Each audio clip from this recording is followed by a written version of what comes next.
and best wishes to His Excellency Abdullah Shahid on your assumption of the presidency of the 76th session of the General Assembly. We are indeed delighted to see Maldives, a sister small island developing state, taking the reins of our organization at this critical and pivotal moment in our history. Please be assured of Samoa's full support in the successful execution of your mandate over the next 12 months. We welcome the reappointment of Secretary General Antonio Guterres for a second term and have confidence in his continued leadership at this critical time for the United Nations. It is an honor to address this Assembly for the first time as Samoa's Prime Minister, although it is regrettable that this must take place virtually due to COVID-19 pandemic. In these times of uncertainty, the leaders of the world must remain connected in our fight for a just, more sustainable, and peaceful future for our people and the planet. There have been many challenges over the recent past, and we need to take urgent action now on a host of them. COVID-19 and its constant mutations threatening lives, the looming existential threat from the climate crisis, the accelerated loss of biodiversity, the erosion of human rights, worsening conflicts, rising discrimination and hatred, the abuse of information and new technologies are but a few of the mammoth tasks that lie ahead of us. As the UN Secretary General highlighted in our Common Agenda report, we are at an inflection point in history. We either break down or break through. I believe we should not surrender to a future of perpetual crisis, but choose hope through urgent, decisive, and united action.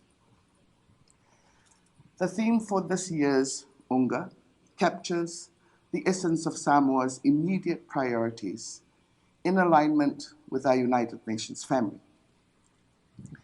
We need to rebuild sustainability for recovery from the pandemic and to enhance resilience.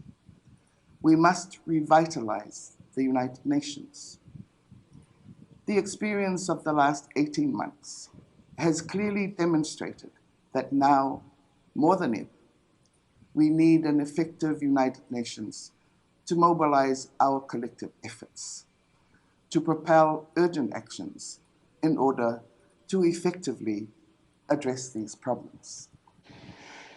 Excellencies, there is no greater challenge confronting the global community now than that of climate change. For the Pacific communities, the real challenge is not about securing more scientific evidence, setting new global targets, and more talk shops. It is about action for survival, and we all need to shoulder our responsibilities and play our part.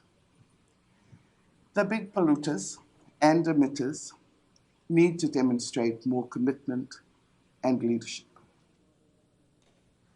The increase and frequency of natural disasters continue to devastate countless lives. I extend Samoa's deep condolences to a sister SIDS, Haiti, for the lives lost and the immeasurable devastation wrought by the earthquake. We fully support the resolution on assistance to Haiti in the aftermath of the recent disasters. These environmental threats can only worsen. The latest report on climate change from the IPCC shows that the global greenhouse gas emissions must be halved in the next decade and reach net zero emissions by mid-century if the promise of the 1.5 degrees Celsius is to remain within reach.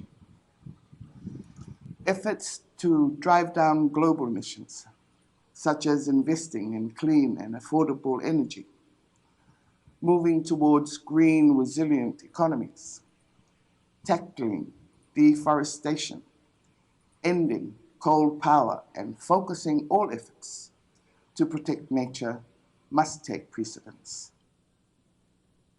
Such solutions must be complemented by ensuring climate finance for frontline countries and utilizing the advanced scientific knowledge and superior technology available. Samoa has submitted its second nationally determined contribution with increased ambition, nuanced in specific emission reduction targets. The upcoming COP in Glasgow is our point of no return. Our commitments from there onwards will determine the future trajectory for our planet. Can we avoid a climate catastrophe in our children's lifetime? Excellencies, the ocean surrounds, protects, and provides for us ocean states. It is core to our Pacific way of life, tied explicitly to our need for climate actions in our custodianship of the world's oceans. As the Blue Pacific continent, our collective priority is to maintain the health of the ocean as well as the sustainable management of our vast and biodiverse ocean. A new 2050 strategy for the Blue Pacific continent will reinforce the prioritization of ocean and climate change considerations in all policies and plans. A shared ocean means shared responsibility and benefits for our environment, economies, and communities. Our marine protection goals in our first ocean strategy are aligned to the Blue Leaders 30 by 30 campaign calling for protecting 30% of our global ocean by 2030. We welcome the complementarity of such initiatives. The Pacific Ocean hosts a remarkable array of biodiversity. With our Blue Pacific family, Samoa continues to prioritize both marine and terrestrial ecosystems restoration. Despite the challenges, we remain engaged in the Convention on Biological Diversity, COP15 process. Together with the UNFCCC, COP26 2021 is a critical year for aligning action to tackle the climate emergency and addressing the threat posed by biodiversity loss. Securing our maritime zones against the threat of climate change-related sea level rise, and preserving our existing rights and entitlements stemming from maritime zones is a fundamental importance to our Pacific region. Therefore, the leaders of the Pacific Islands Forum at their 51st meeting this year endorsed the Declaration on Preserving Maritime Zones in the face of climate change-related sea level rise. All countries must unite to prevent and reduce marine pollution, including plastics, oil spills, waste discharge, and nuclear contaminants. UN reports claim that every year, more than 8 million tons of plastics end up in the ocean. If this trend continues, by 2050, our ocean will have more plastics than fish. Pacific SIDS contribute less than 1.3% of the mismanaged plastics in the world's ocean, yet are one of the main recipients of plastics pollution and its impacts. Samoa fully supports the Ministerial Conference on Marine and Plastic Pollution aimed at agreeing on a common global approach to confront the scourge of marine plastic. Samoa fully supports finalizing the work on the legally binding instrument on the conservation and sustainable use of marine biological diversity of areas beyond national jurisdiction in a timely, robust, and effective manner. Excellencies, the global food system is at a critical stage, made worse by the COVID-19 pandemic and onslaught of climate change.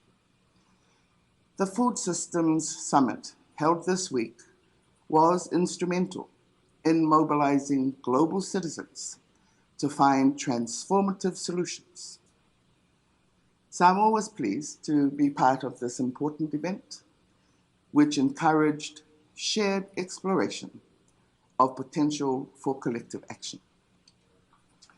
Through organized dialogues, Samoa benefited from a comprehensive assessment of the issues involved in building the sustainability of our food systems. Extreme hunger is not a concern in Samoa, as food availability is not the issue. Access to a more balanced and nutritional diet is the main concern, and this requires a return to locally produced quality, fresh foods, and less of processed imported foods. This will be key to addressing the rising burden of non-communicable diseases, which represent the single largest cause of premature mortality in the Pacific. Unhealthy diets, tobacco and alcohol use, and lack of physical exercise are the main risk factors. Samoa has for decades championed the importance of the rule of law and protection of the rights of its peoples. Many labeled the events that unfolded following our 2021 election a constitutional crisis. While these were difficult times for Samoa, it was also a key part of our journey moving forward as a mature democracy. It divided our country and tested all our key pillars of our society, our faith, our culture, and the rule of law. However, my delivering this statement as the first female Prime Minister of Samoa and bringing about a change in government after decades are testament to the fact that the rule of law has prevailed. Samoa today still remains peaceful and COVID-free despite all the challenges we face. The new government will continue to ensure safeguarding the rule of law and upholding of the human rights of its people. Special attention to vulnerable groups and strengthened social protection measures remain a priority. Samoa will be presenting its third Universal Periodic Review in November 2021.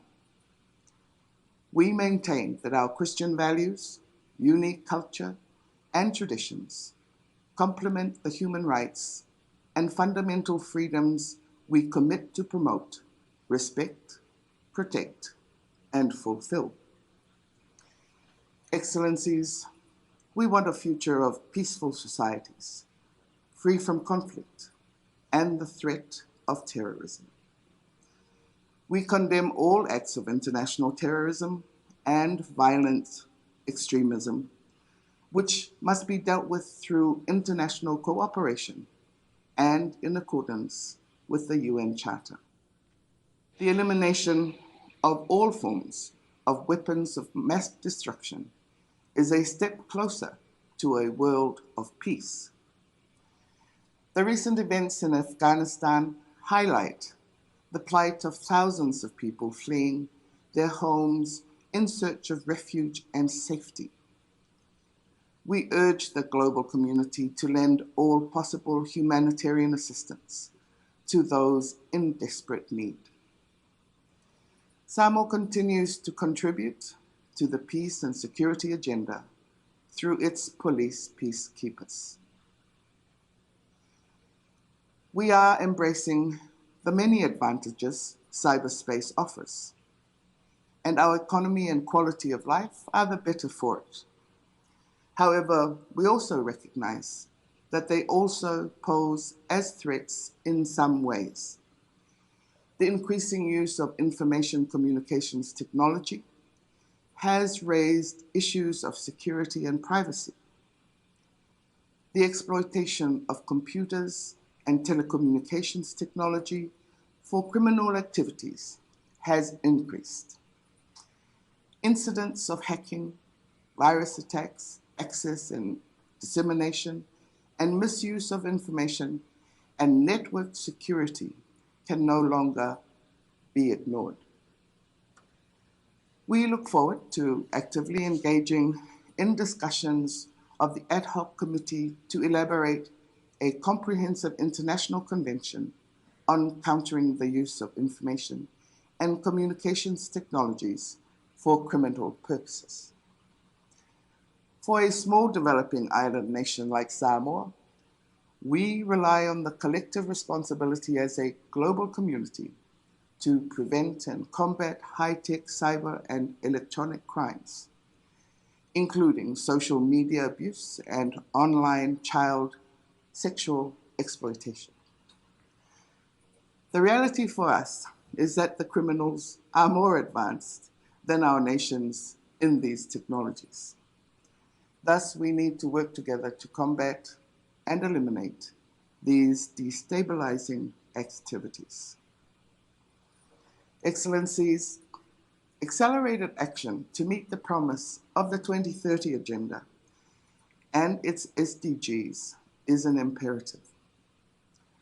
COVID-19 and climate change have reversed hard-fought development gains. However, we must persist in our efforts to meet the SDGs as they provide the best hope in our fight against the pandemic and the threat of the climate crisis. We need to remind ourselves of the commitments and undertakings we made towards the full implementation of the Samoa Pathway. I thank all SIDS partners, the Secretary General and Secretariat, for their continuous support and commitment to this task. The proposed monitoring framework for the Samoa Pathway is a necessary tool for follow-up action and review. It will allow domestic and international resources to be better targeted towards greater accountability and transparency. We urge that outstanding issues relating to the framework be concluded with urgency, considering the fast approaching timeline set out in the Secretary General's report on this matter. Small island developing states face a unique set of vulnerabilities which impede their ability to achieve sustainable development. Structural factors including their size, remoteness, and exposure to climate risk and natural disasters impact socioeconomic outcomes and their ability to achieve the SDGs. The COVID-19 pandemic exacerbated those vulnerabilities, with many SIDS countries being particularly affected by the drop in international tourism and remittances. Consequently, the call for and endorsement of a multi-dimensional vulnerability index will allow for the inclusion of more than just income-based criteria to assess eligibility for concessional finance. Samoa thanks the resident coordinator in the SIDS that worked diligently towards the development of the MBI under the joint leadership of the UN and Government of Samoa, and in partnership with Professor Jeffrey Sachs, and the Sustainable Development Solutions Network. We are appreciative of the fact that the MBIs is a tool that provides for a richer lens on vulnerability. We look forward to the joint review of the report of the Secretary General on the way forward of the MBI and its use. Excellencies, allow me to touch briefly on the system reform of our organization. Samoa unreservedly believes that the UN is uniquely suited to coordinate and advance the cause of our global initiatives. With the structural aspects of the reforms now well consolidated, we should build on the momentum to continue effective implementation. Samoa looks forward to continuing an active role in the reform process to ensure that we have a UN that is fit for purpose and highly tuned to meet the challenges of the future. The continued strengthening of the resident coordinator system must include ending the fragmented approach at national level.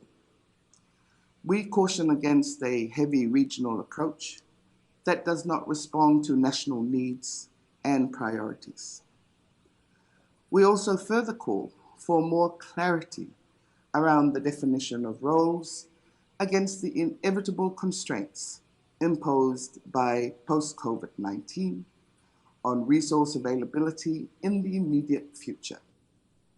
We continue to call for starting text-based negotiations for the reform of the Security Council. Excellencies, the fact that we continue to meet virtually is testament to the many challenges COVID-19 has placed on us. The pandemic has also directed our attention to the many code red alarms for humanity. Business as usual is not an option. We must take this opportunity for breakthrough, as the UN Secretary General puts it. For Samoa, our borders with the outside world have been closed since the advent of COVID pandemic in early 2020. We have prioritized the safety and health of our people over economic considerations. Like other countries, it was not an easy decision to take, considering the imminent economic challenges that will follow. Key to our response to COVID-19 is the full vaccination of our population. We express our deep appreciation to the COVAX facility, the UN family, regional organizations, and our development partners, especially Australia, Japan, and New Zealand, who were instrumental in Samoa accessing sufficient vaccines to cover the eligible population. Discussions will continue with New Zealand to secure relevant vaccines for our population under 17 years. Our vaccination rollout continues. To ensure full population coverage and achieve herd immunity, government introduced a whole-of-country lockdown this week for 2 days to carry out mass vaccinations. Excellencies, multilateralism and united international cooperation is our best response to the many threats we face. Building resilience at the national level can only take us so far. Samoa is confident that despite all the challenges, even existential threats for the some of us, there is still hope if there is unity amongst our UN family. This can change our world for the better and leave hope for our future generations. Soifua.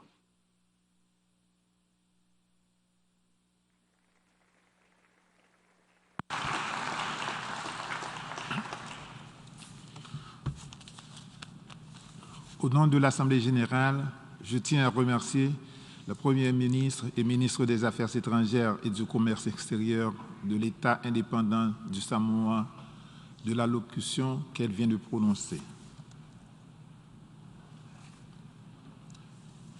Je donne maintenant la parole au représentant des Tuvalu pour qu'il introduise l'allocution du chef du gouvernement.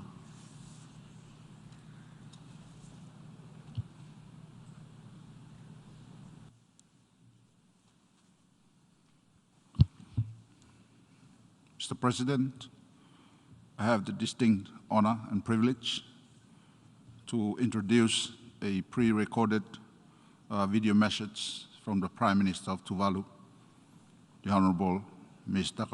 Tana.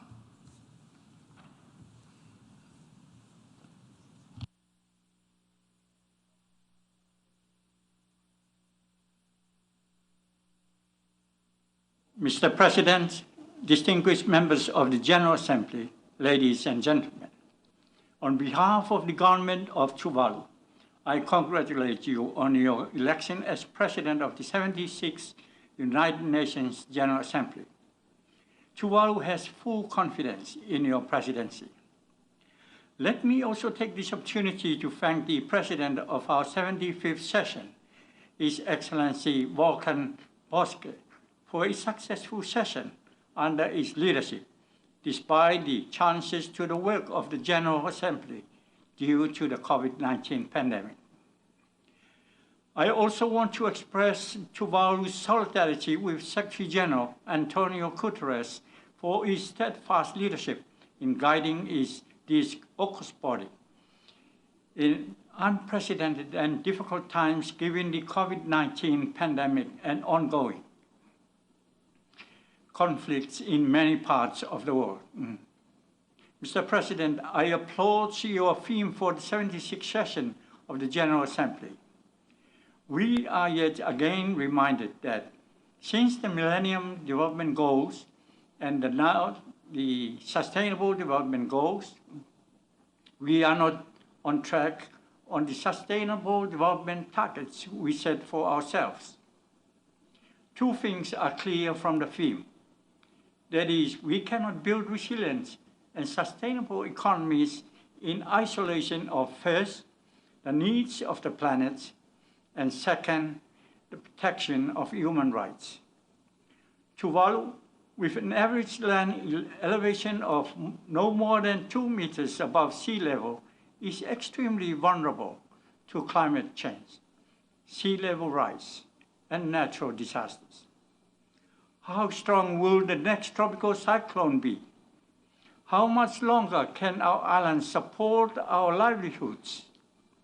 Is there even a future for our islands? With forced displacement due to climate change and sea level rise, what shall we do and where should we go? What about our traditional culture and heritage? What will happen to us? What happens to our human rights? Will Tuvalu remain a member state of the UN if it is finally submerged? Who can help us? And will they help us?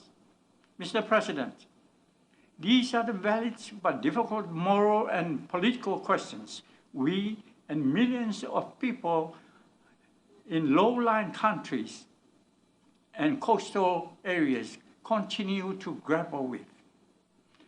Consequently, these same difficult questions will be asked by those of us who remain ignorant of climate change. Until we have answers to these difficult questions, sustainable development for us will only be wishful thinking and a short-term goal running on borrowed time, not a reality we can accomplish. But hope is not all lost for Tuvalu. We will cope and adapt. Statelessness is not an option for Tuvalu, and I am sure it is also not an option for any of us here today. The international community must now consider solutions to protect the rights of people affected by the impacts of climate change and to avoid chaotic responses to uncontrolled mass climate displacement. In this regard, Tuvalu is spearheading a new initiative that will be advanced by like-minded countries to advance efforts towards protecting the statehood of small atoll island nations facing existential threats from sea level rise, and preserving the sovereignty, rights, and heritage of affected nations and their populations. On the domestic front, we have streamlined building resilience to climate change, natural disasters, and external shocks into our 10-year National Sustainable Development Strategy, namely Decade 2021 to 2030. We have continued to enhance adaptation to climate change and sea level rise through the construction of race reclamation and coastal protection systems, and adopting new agricultural systems to respond to climate change and sea level rise.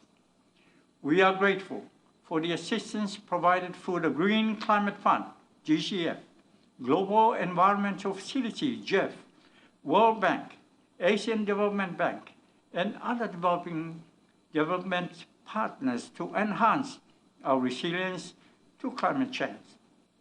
However, we must scale up this support to meet our growing adaptation needs, particularly our major development programs such as land reclamation and land elevation, to strengthen our resilience to the slow onset of sea level rise, which could potentially erase our God-given land from the face of the earth. Mr. President, the cost of continuous rebuilding after every tropical cyclone and adapting to increasing sea level rise leaves little fiscal space for investment in the SDGs. Our global climate actions must focus on the root cause of climate change to break this cycle of costly and continuous rebuilding. The one obvious sustainable solution is to stop and reverse increasing global temperatures. To this end, the Kainaki II Declaration on Climate Change, endorsed by Pacific leaders in Tuvalu in 2019, calls for updated NTCs to keep the 1.5 degrees Celsius target, a global climate finance target of $100 billion, and the replenishment of the Green Climate Fund to support urgent adaptation needs and an end to inefficient and harmful fossil fuel subsidies, including the phase out of coal. Mr. President, as we move closer to COP26, we make the same call on developed countries and major economies to demonstrate leadership.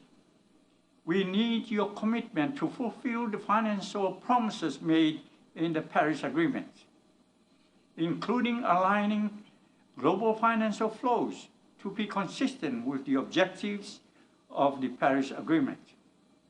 The recent IPCC report on climate warns that we are inching closer to the point of no return. COP26 will be a make or break COP. To our developed countries, major economies, and emerging economies, we urge you to use your leadership roles to make COP26 a success. Climate change is already restricting our capacity to achieve sustainable development goals. Mr. President, our United Nations has in place systems and processes to guide our efforts to build resilience and build back better. We have the various international frameworks stemming from the 2030 Agenda for Sustainable Development, the Istanbul Plan of Actions for LDCs, the Sendai Framework for Disaster Risk Reduction, and the Paris Agreement. It is evident that we also have the sources and the technology that we need. We must strive for strong political commitment. Mr. President, I therefore urge you to work to build political commitment and development cooperation with developed countries and major economies, including emerging economies. Mr. President, revitalizing the United Nations is critical to responding to our increasingly complicated global challenge. In terms of climate change, we applaud the appointment of the UNSG Special Advisor on Climate Change. And we look forward to the streamlining of climate change and security in the work of various UN bodies to build a UN system that is responsive to the needs of those most vulnerable to climate change. COVID-19 has exposed the vulnerability of our food security systems. For Tuvalu, our food security and agricultural capacity is our bloodline. It is therefore paramount to keep our oceans clean and sustainable for our people and generations to come. We look forward to the implementation of the outcomes of the UN Food System Summit to complement and scale up our existing food security systems and program to adapt better to climate change and support progress on the SDGs. Mr. President, I thank you for the recognition that to build resilience, we must respect the rights of people, and the UN must be revitalized to uphold the rights of all people of the world. People it was established to serve and protect. On this very note, Tuvalu calls for the recognition of the rights of the people of Taiwan to the UN premises. The UN system was established to serve the public interest of all peoples. Having unhindered access to the family of nations should be a right for all, not a privilege for some. It is most regrettable to see the ongoing injustice of Taiwanese people being barred from accessing UN premises for visits and meetings simply because the UN fails to recognize Republic of China Taiwan passports, which are in fact accepted by almost every country in the world. Likewise, Taiwanese media outlets and journalists cannot obtain accreditation to cover UN meetings and events.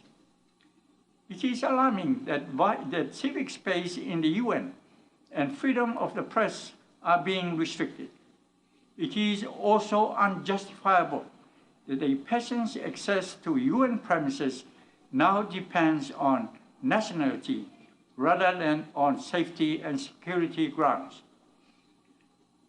Granting Taiwanese passport holders access to UN premises is an essential step for the meaningful participation of Taiwan and the Taiwanese people in the UN system.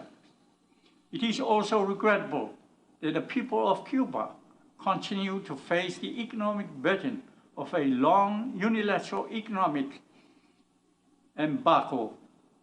Keeping these measures in place has robbed Cuba of the international collaboration and assistance it has required to recover from the COVID-19 pandemic and build back better. The embargo has ignored the principles of the Charter of the United Nations and neglected the human rights and the spirit of cooperation espoused in the 2030 Agenda for Sustainable Development. Mr. President, as you may realize, I have been talking mainly about climate change. This is not to diminish the importance of other global challenges which Tuvalu also continues to face. Rather, it is because, for us, climate change is the single greatest threat to the lives, prosperity, and human security of our people. It is an existential threat. Tuvalu is unable to build resilience with hope, as noted in the theme of the 76th session of the General Assembly. If climate change is allowed to continue on its current trajectory. Finally, Mr. President, Tuvalu reiterates its commitment to multilateralism through unity. The Tuvalu 2021 Independence Day theme, Unity in Words and Deed, is a message I bring as a call to all members of the United Nations to embrace our shared differences and unite in action to address climate change and its impacts on humankind. Working together as the global family of the United Nations with the full respect for human rights and the needs of the planet, together we can build a sustainable future for planet Earth. I thank you, Mr. President. Tuvalu Motetua.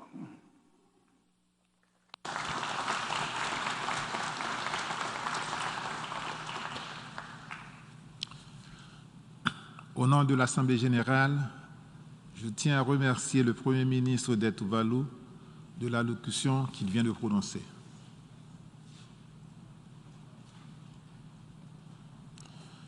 Je donne maintenant la parole aux représentants d'Antigua et Barbuda pour qu'il introduise l'allocution du chef du gouvernement. Thank you, Mr. President. It is my honor and a distinct privilege to introduce a pre-recorded version of the National Statement of Antigua and Barbuda to be presented by the Right Honorable Prime Minister, Minister of Finance, Minister of Corporate Governance, the Right Honorable Gaston Alfonso Brown, Prime Minister. I thank you.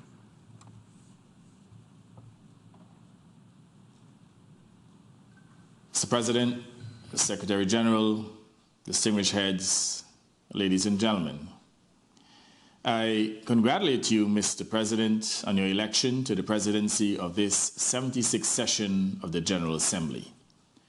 Antigua and Barbuda assures you of our fullest cooperation as you steer our collective work in what will be a challenging year. Mr. President, I agree wholeheartedly with Secretary General Antonio Guterres that the international community is failing to deliver policies to support peace, global health, the viability of our planet, and other pressing needs. I also agree with him that the lack of a global response and a vaccination program to end the COVID-19 pandemic is a clear and tragic example of such failure.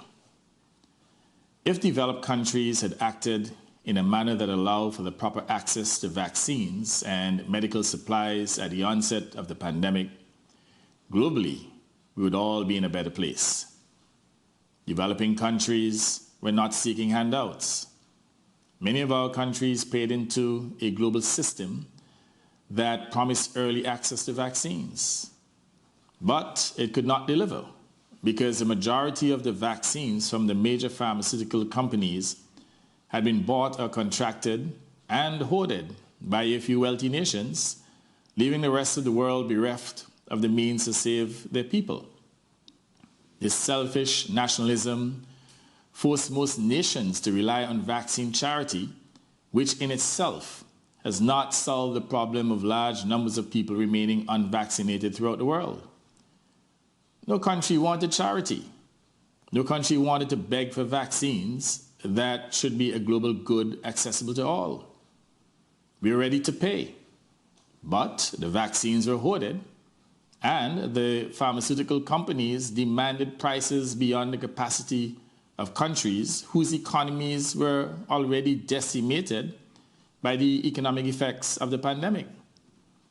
Mr. President, the world should not witness such a spectacle again.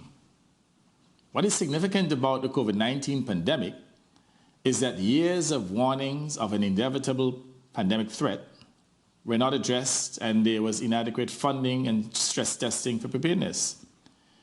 The nations that must bear the burden of responsibility for this lack of preparedness must be those who control the world's health systems, and we did nothing to put in place the resources necessary to at least alleviate the effects of the pandemic when it came. What was also troubling was the absence of coordinated global leadership. Instead of cooperation, the world witnessed finger-pointing and conspiracy theories about where the novel coronavirus originated and who was responsible. The resulting global tension undermined multilateral institutions and cooperative action. The World Health Organization, WHO, became the scapegoat, even though it was not the management of the organization that caused it to be underfunded and under-resourced. Blame was cast at the WHO as if it is not the representatives of the powerful governments who set its priorities and determine how and where its monies should be spent and on what. Developing countries, and especially small states, Mr. President, have to be absolved from the responsibility for the lack of response because they neither control the decision-making bodies nor do they have the power to allocate funding. Often, the cries of small countries are either ignored or discarded, even on the few occasions when we actually get a seat at the table.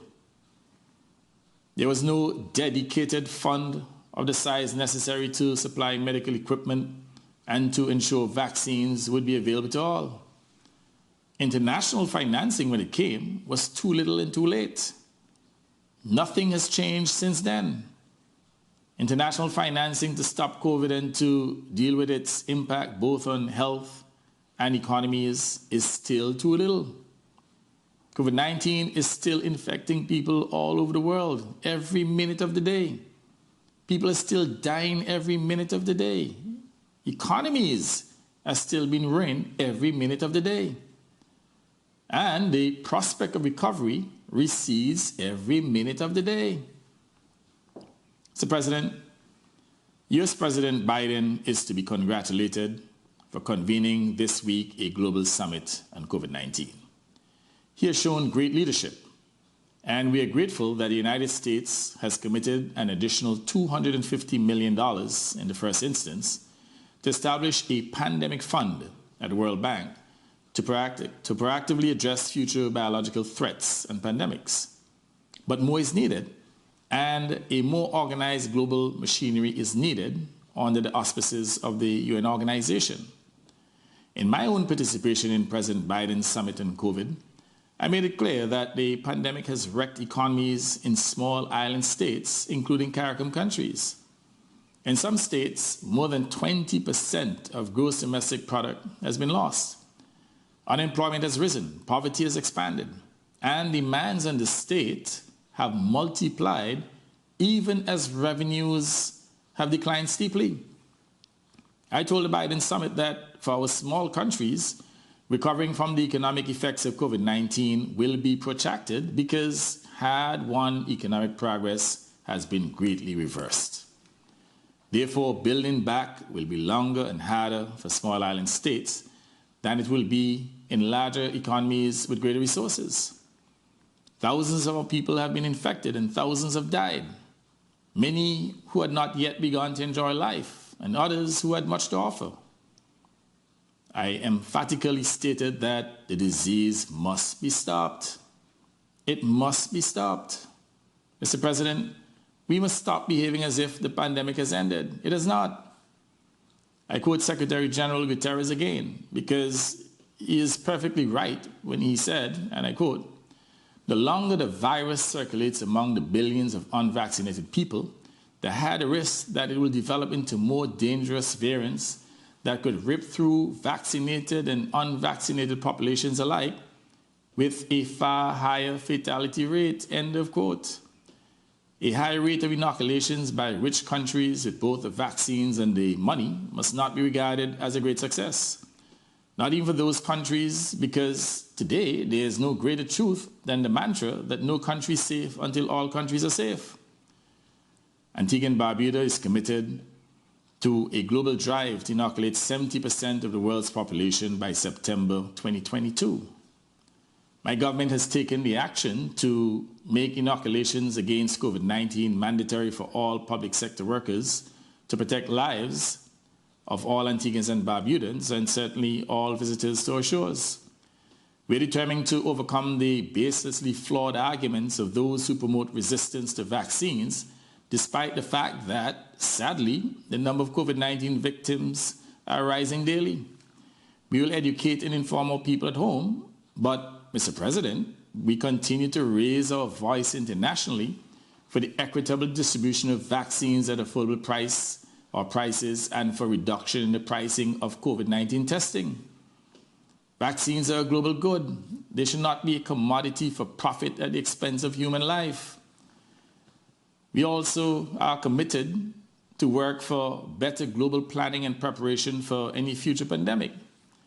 But while we will play our part utilizing our scarce resources, we will continue to argue for the provision of resources to poor and vulnerable countries. We didn't start the pandemic, and no virus has ever originated in the Caribbean countries or been spread from it. We have been and are victims of others who must recognize their responsibilities and act on them. In this connection, my government is extremely disturbed about incidents in which some countries have not recognized vaccines administered in Caribbean countries and have forced fully vaccinated travelers into quarantine. Governments cannot urge people to get inoculated on the basis that the best vaccine is the available vaccine and yet discriminate against vaccines that were not manufactured directly in North America and Europe. This would not only be a form of vaccine apartheid, it would defeat the objective of inoculating 70% of the world's people by this time next year. This discrimination must cease now before it becomes a norm by some developed countries.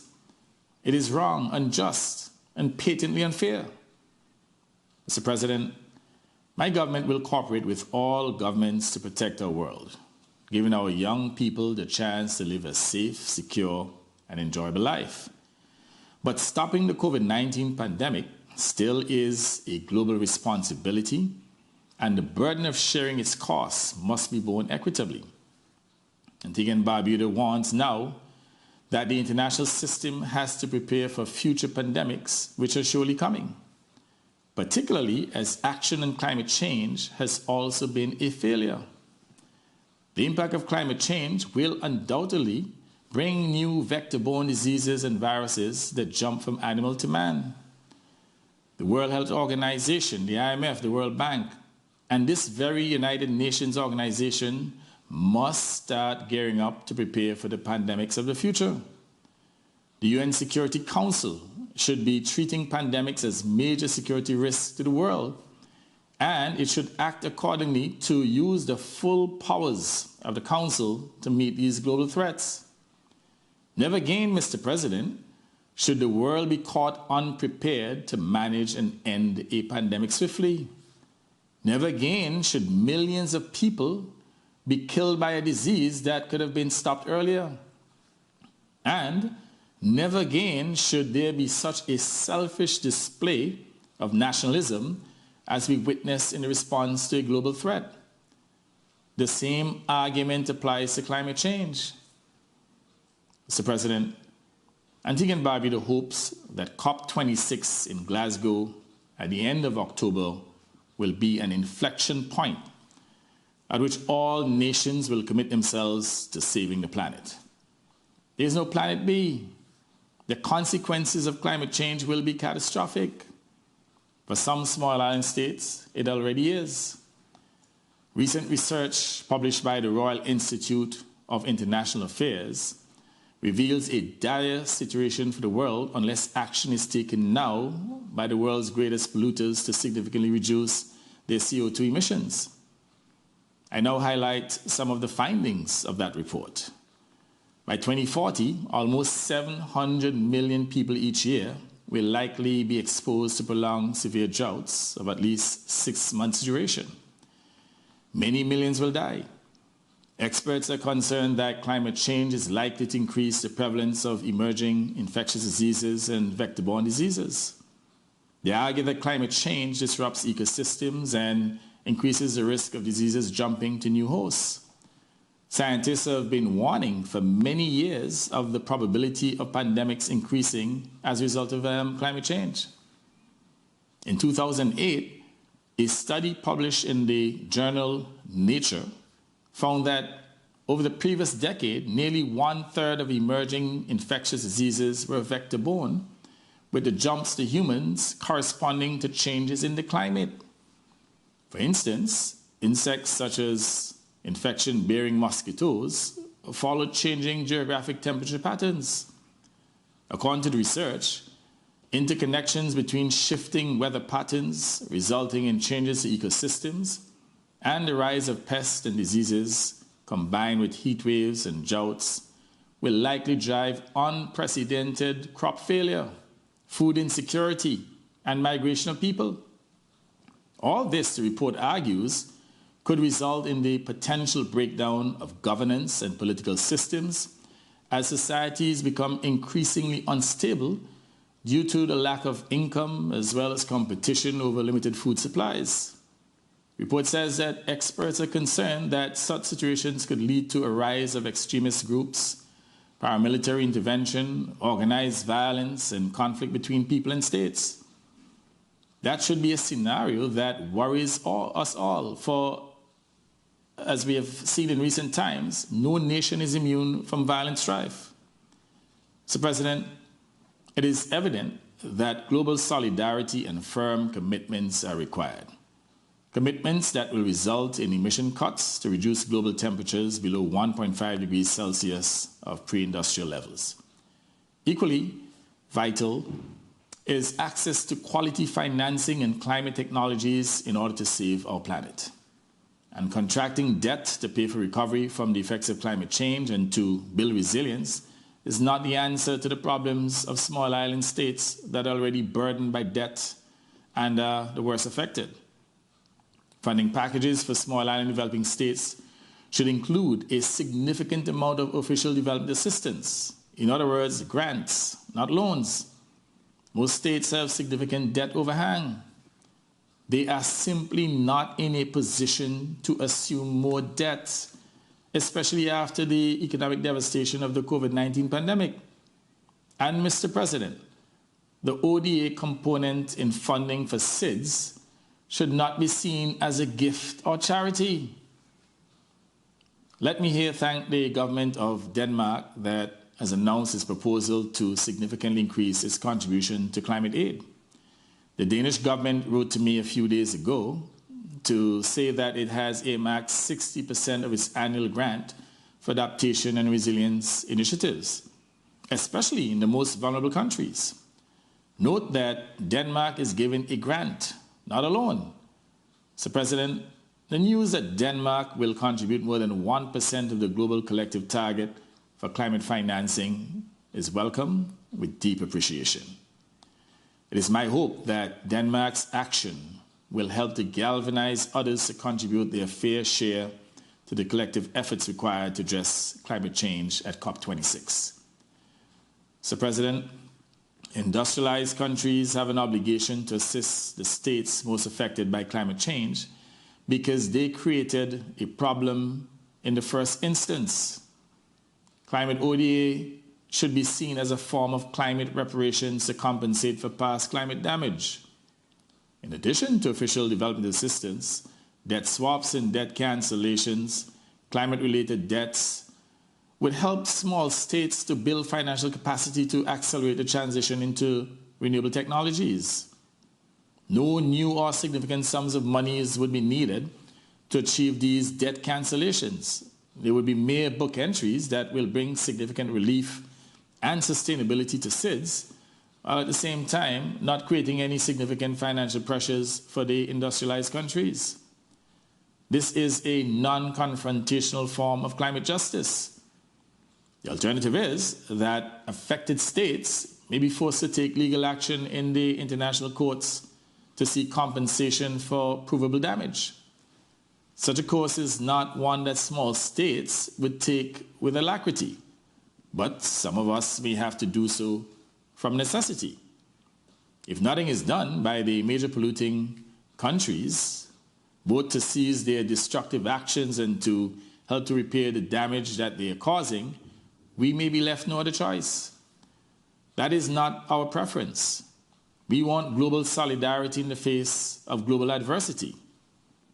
Mr. President, there is an obvious need for a realignment of the international financial architecture to accelerate the global transition into renewables in order to achieve a carbon-neutral world within the next 2 decades. Let me point out one serious anomaly. While developed countries in North America and Europe are urging small island states and other vulnerable states to transition to alternative energy, they are providing $1.6 trillion annually to subsidize fossil fuel businesses. By contrast, the sum being made available to developing countries is a mere $2 billion a year. If developed countries simply shifted their spending from providing subsidies to fossil fuel businesses to help developing countries to cope with the impact of climate change, not only would they not have to spend one additional cent, they would also create greater opportunities for renewable energy in their own countries. The world will also be less polluted and climate change would retreat. Mr. President, I want to remind everyone that investments in nuclear armaments and other weapons cannot sustain the planet. But investment to combat climate change will certainly save our Earth, our single homeland, and our human civilization. That is why we should all work diligently at COP26 in Glasgow to strengthen everyone's commitment to 1.5 degrees Celsius for us all to stay alive.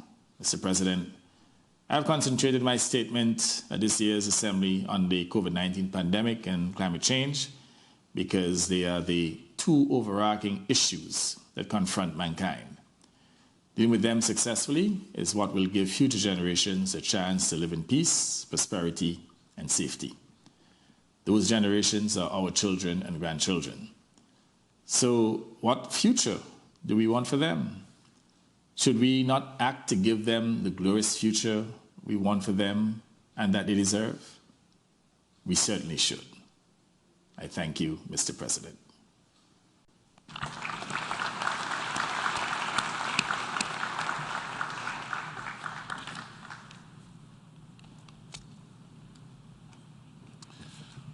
Au nom de l'Assemblée générale, je tiens à remercier le Premier ministre et le ministre des Finances et de la Gouvernance d'entreprise d'Antigua et Barbuda de l'allocution qu'il vient de prononcer.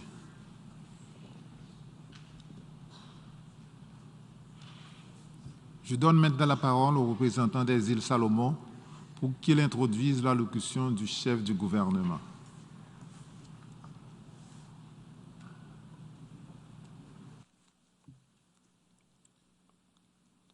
Mr. President, distinguished Excellencies, it is my utmost honor and privilege to introduce the Prime Minister of Solomon Islands, Honorable Manasseh Sogavare, to address the 76th session of the United Nations General Assembly through a pre-recorded statement.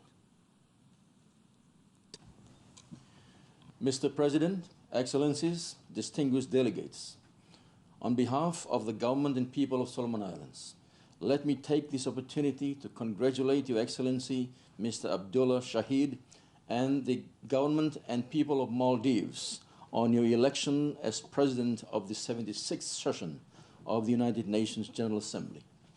I am confident that through your able leadership, you will proficiently lead us through our agenda and serve this organization well. I assure you, as a fellow small islands developing state, of Solomon Islands' support and cooperation during your tenure in office. On this note, I also commend your predecessor, His Excellency Mr. Volkan Bozkır, for his sterling leadership of the General Assembly over the past session. I highly commend his efforts in ensuring the work of the Assembly progress despite the challenges faced by the United Nations Secretariat and Member States' mission. I wish him every success in his future endeavors. Let me also use this occasion to extend my congratulations on behalf of the government and people of Solomon Islands to His Excellency Mr. Antonio Guterres on his reappointment as the United Nations Secretary General.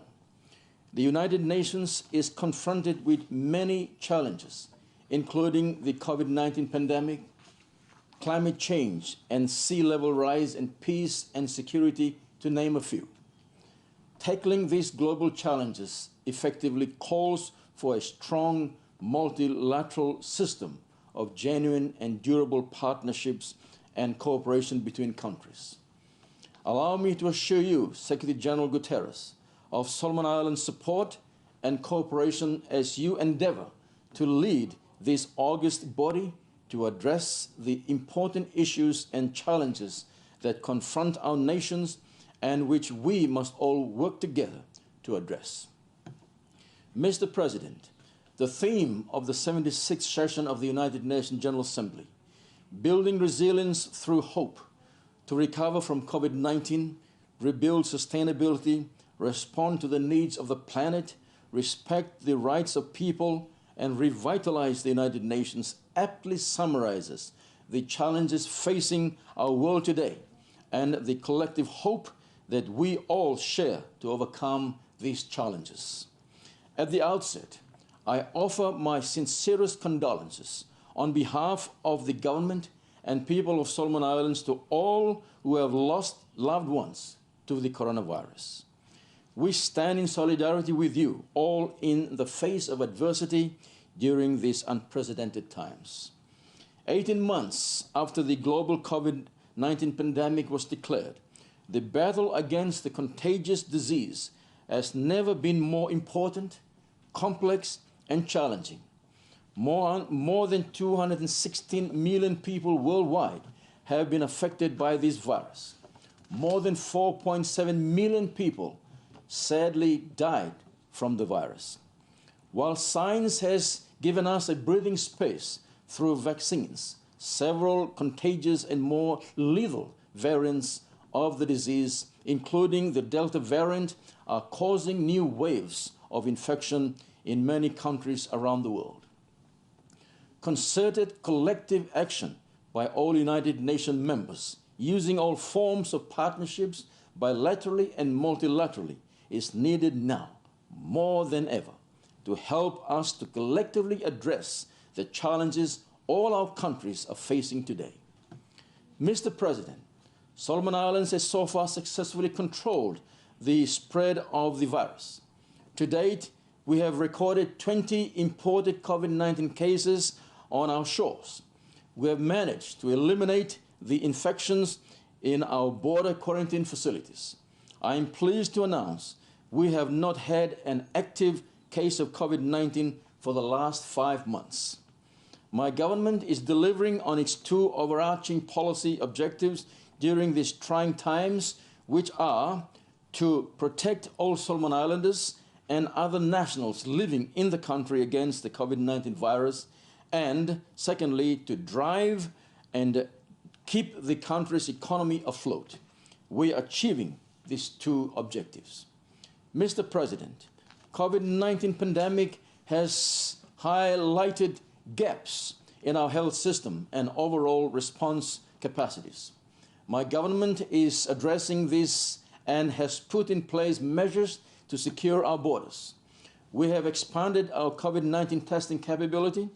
The pandemic has enabled us to improve our health system and healthcare facilities throughout the country.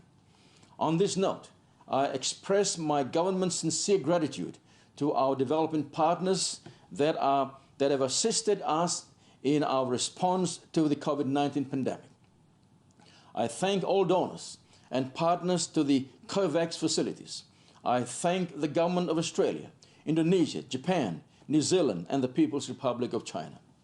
I also thank the Asian Development Bank, the World Bank, the United Nations agencies, and in particular, United Nations International Children's Agencies Fund and the World Health Organization and our regional institutions for their kind assistance and support. Your support ranging from direct financial contribution to the provisions of vaccine, equipment, medical and other operational equipment, and supplies has enabled my government to protect our people thus far from COVID-19. Your unwavering support is deeply appreciated and will continue to be needed as we go forward. Vaccination is our best defense against the virus. We associate with the voice of reason that no one is safe until everyone is safe. Cooperation in combating COVID-19 must be based on the unity and on solidarity. The world must act together to combat COVID-19. We cannot afford to be divided in our approaches. We look forward to working with all our partners going forward. Our vaccination rollout program is moving in the right direction, although not as fast as we want it to be. We have set ourselves a target of at least 90% fully vaccinated coverage of our eligible population before we consider reopening our borders. Mr. President, providing accurate information regularly about the disease and the progress in combating it has enabled our public to be better prepared and participate in our fight against COVID-19. We keep our public informed through talkback shows and my regular public address to the nation, which is broadcasted live on air and televised. In the long term, the government is in the process of finalizing its public health bill that will provide a legislative framework to effectively respond to any health crisis that may face the country in the future. On this note, I commend and thank our very hard-working healthcare workers and our frontline agencies who had worked tirelessly to protect our nation against this deadly disease. Your sacrifice and dedication are greatly appreciated. Mr. President, the negative impacts of COVID-19 pandemic on our economy had been significant. By mid-2021, our balance of trade deficit was around 96 million, 24 million higher than the previous month. This is a substantial amount for our small economy. This negative outcome stemmed from a larger fall in exports by 13% against a marginal decline in imports by 1%. Restrictions on international travel into the country has also impacted heavily on the tourism industry, forcing tourism operators to drastically scale down their operations. To keep the economy afloat, my government introduced immediate recovery measures. We implemented economic stimulus packages to drive the productive sector. We launched our YUMI Together tourism initiative. We drove several transformational and game-changing national projects to boost the economy and provide employment opportunities for our people as we try to stabilize our economy. The Pacific Labor Scheme Solomon Islands has with Australia, New Zealand, and Canada has provided needed employment for many of our youths. We have reached new heights in our partnership with Australia in labour mobility, for which we are thankful. These partnerships put human faces to our relationship with Australia, New Zealand, and Canada in the labour mobility front. They contribute to our economic recovery efforts. Mr. President, as a small island developing state, Solomon Islands continues to battle with the incremental effects of climate change and its negative impacts that threaten the livelihoods, security, and well-being of our people. The Pacific Island countries and territories have identified climate change as the single greatest threat to our people and to the planet. It is a global issue that needs a global solution. We're deeply concerned that we are falling behind in our commitments under the Paris Agreement.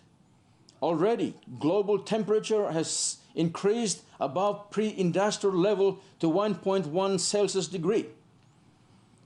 The most recent report by the Intergovernmental Panel on Climate Change delivered the starkest warning yet about the deepening climate emergency. The IPCC report further stated that limiting global warming to close to 1.5 degrees Celsius or even 2 degrees Celsius above pre-industrial levels will be beyond reach in the next 2 decades without immediate, rapid, and large-scale reduction in greenhouse gas emissions. We strongly call on all major greenhouse gas emitting countries to cut emissions and take more ambitious action, place the world on below 1 degrees Celsius pathway. Sadly, the current trend is driving humanity towards a 3 degrees Celsius world, which we can all agree is not the world we wish to bequeath our future generations. COP26 in Glasgow, to be held in November this year, presents an opportunity for the world to operationalize the Paris Agreement and conclude negotiation on the Paris Rulebook. Establishment of common time frame, a frame for nationally determined contribution is needed. Markets and non-market negotiations need to be concluded and loss and damage solutions to be operationalized. Further support is needed for the Warsaw Mechanism, and an adaptation fund should serve and support the Paris Agreement. The time for action is now. Mr. President, Solomon Islands is a large ocean state. Its total exclusive economic zone covers an area of just over 1.5 million square kilometers. Together with 21 other countries and territories, our total EEZ is almost 40 million square kilometers of ocean. The Solomon Islands tuna industry generates around $60 million in revenue on an annual basis and provides employment for 2,000 Solomon Islanders. Our people have a multi-dimensional relationship with the ocean. We recognize the climate-ocean nexus and call on the global community to take stronger climate action to protect our oceans. The devastating impact of plastic pollution on our fragile marine ecosystem demands a global binding agreement to reduce plastic pollution in our oceans. We support the establishment of such an agreement. As an ocean-locked state, Solomon Islands remains committed to negotiating a legally binding instrument on the conservation and sustainable use of marine biological diversity of areas beyond national jurisdiction under the United Nations Convention on the Law of the Sea. My government looks forward to an agreement that is fair, comprehensive, and one that provides capacity building for small island developing states such as Solomon Islands to fully implement. We must strive to complete this negotiation as soon as possible. Protecting the sovereignty of Solomon Islands maritime zones remains important priority of my government. We continue to work towards the completion of the delimitation of our maritime zones in accordance with the 1982 United Nations Convention on the Law of the Sea. In this regard, my government supports the ongoing work that is being undertaken by the International Law Commission on the question of sea level rise and sovereignty. It is my government's unwavering position that once national maritime zones are deposited with the United Nations, they should never be challenged. Rights must be respected irrespective of sea level rise.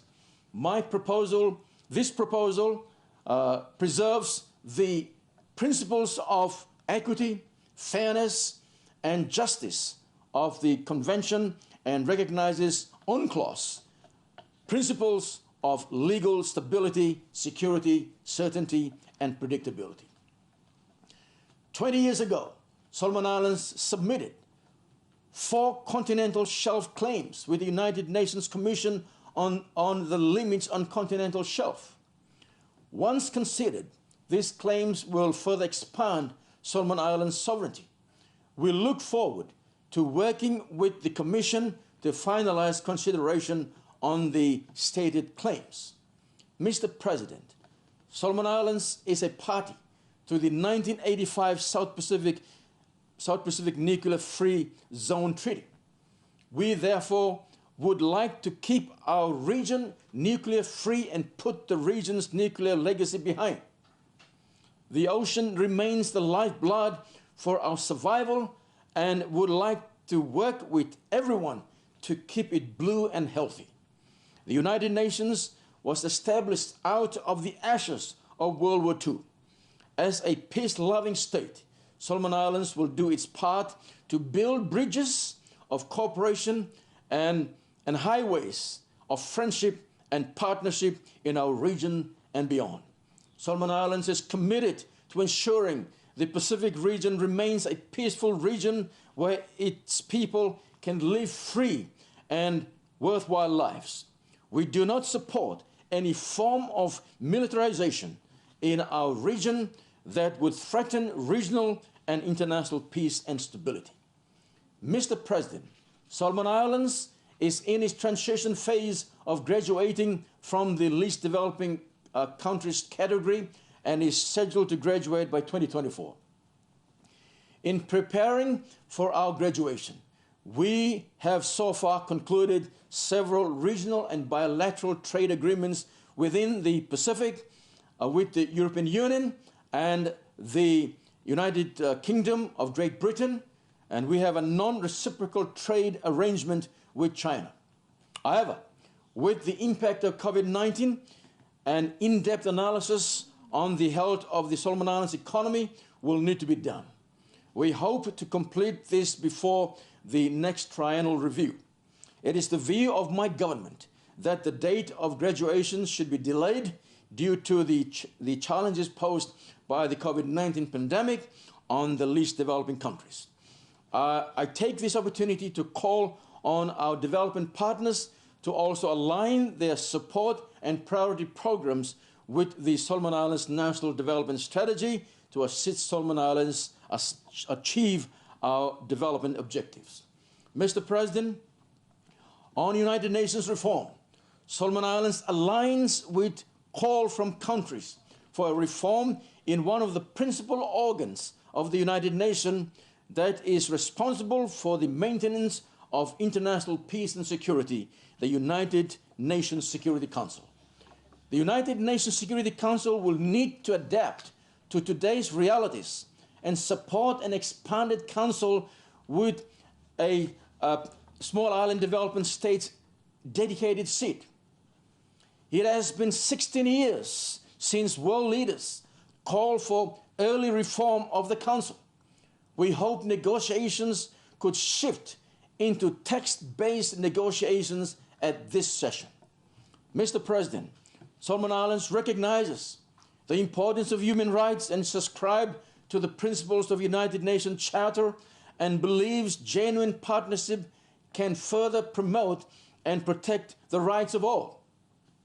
Solomon Islands supports the role of the Human Rights Council and the Universal Periodic Review mechanisms as a platform through which countries can engage in mutual dialogue on human rights concerns. Furthermore, I am pleased to inform this Assembly that Solomon Islands has presented its national report for the third cycle of the Universal Periodic Review. Through this report, Solomon Islands reiterated its commitment to strengthening its human rights mechanisms, including through the establishment of national human rights reporting mechanism that would allow for the timely submission of human rights reports. Solomon Islands is also committed to ratifying the UNCRC optional protocol on the sale of children, child prostitution, child pornography, and several human rights conventions. On the domestic front, Solomon Islands continues to review our national frameworks that will further promote and protect the human rights of all Solomon Islanders, in particular, the most vulnerable, such as our women, children, and people with disabilities. Mr. President, I also wish to offer my deep thanks to Cuba for the training of our medical students.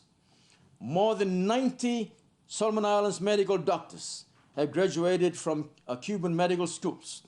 We note with concern the 60-year-old economic embargo imposed on Cuba remains in place, and we reiterate the call for the lifting of the embargo within the spirit and purposes of the United Nations Charters.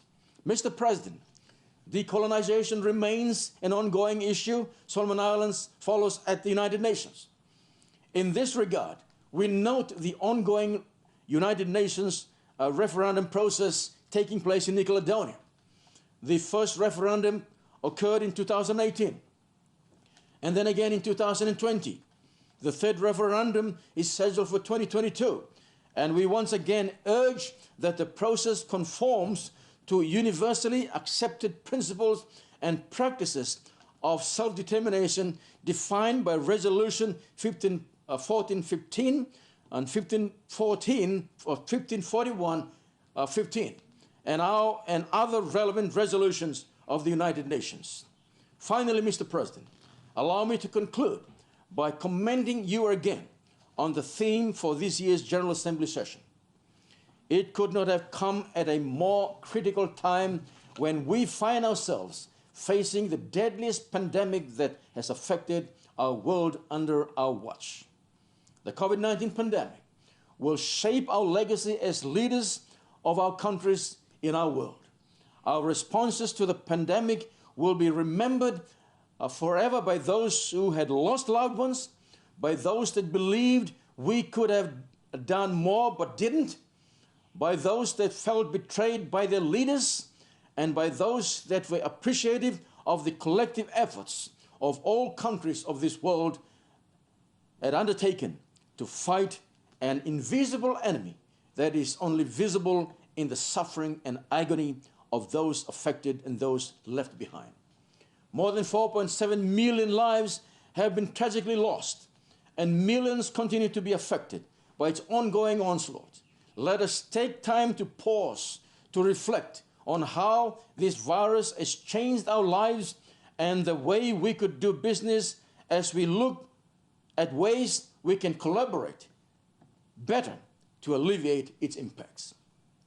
As we continue to confront the problems and challenges that our world faces, ranging from climate change to the deteriorating health of our planet and the COVID-19 pandemic, we must remember there is more that binds us together as human race than divides us.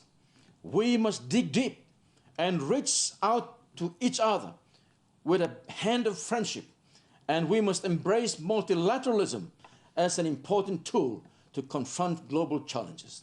Mr. President, fellow leaders of our world, I thank you for your attention.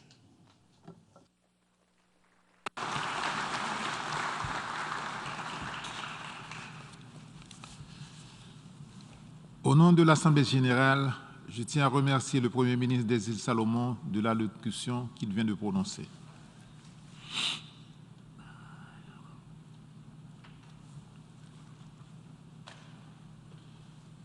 L'Assemblée va entendre l'allocution de son Excellence, M. Shogel Kokala Maïga, Premier ministre et chef du gouvernement de la République du Mali. Je prie le protocole de bien vouloir accompagner son Excellence.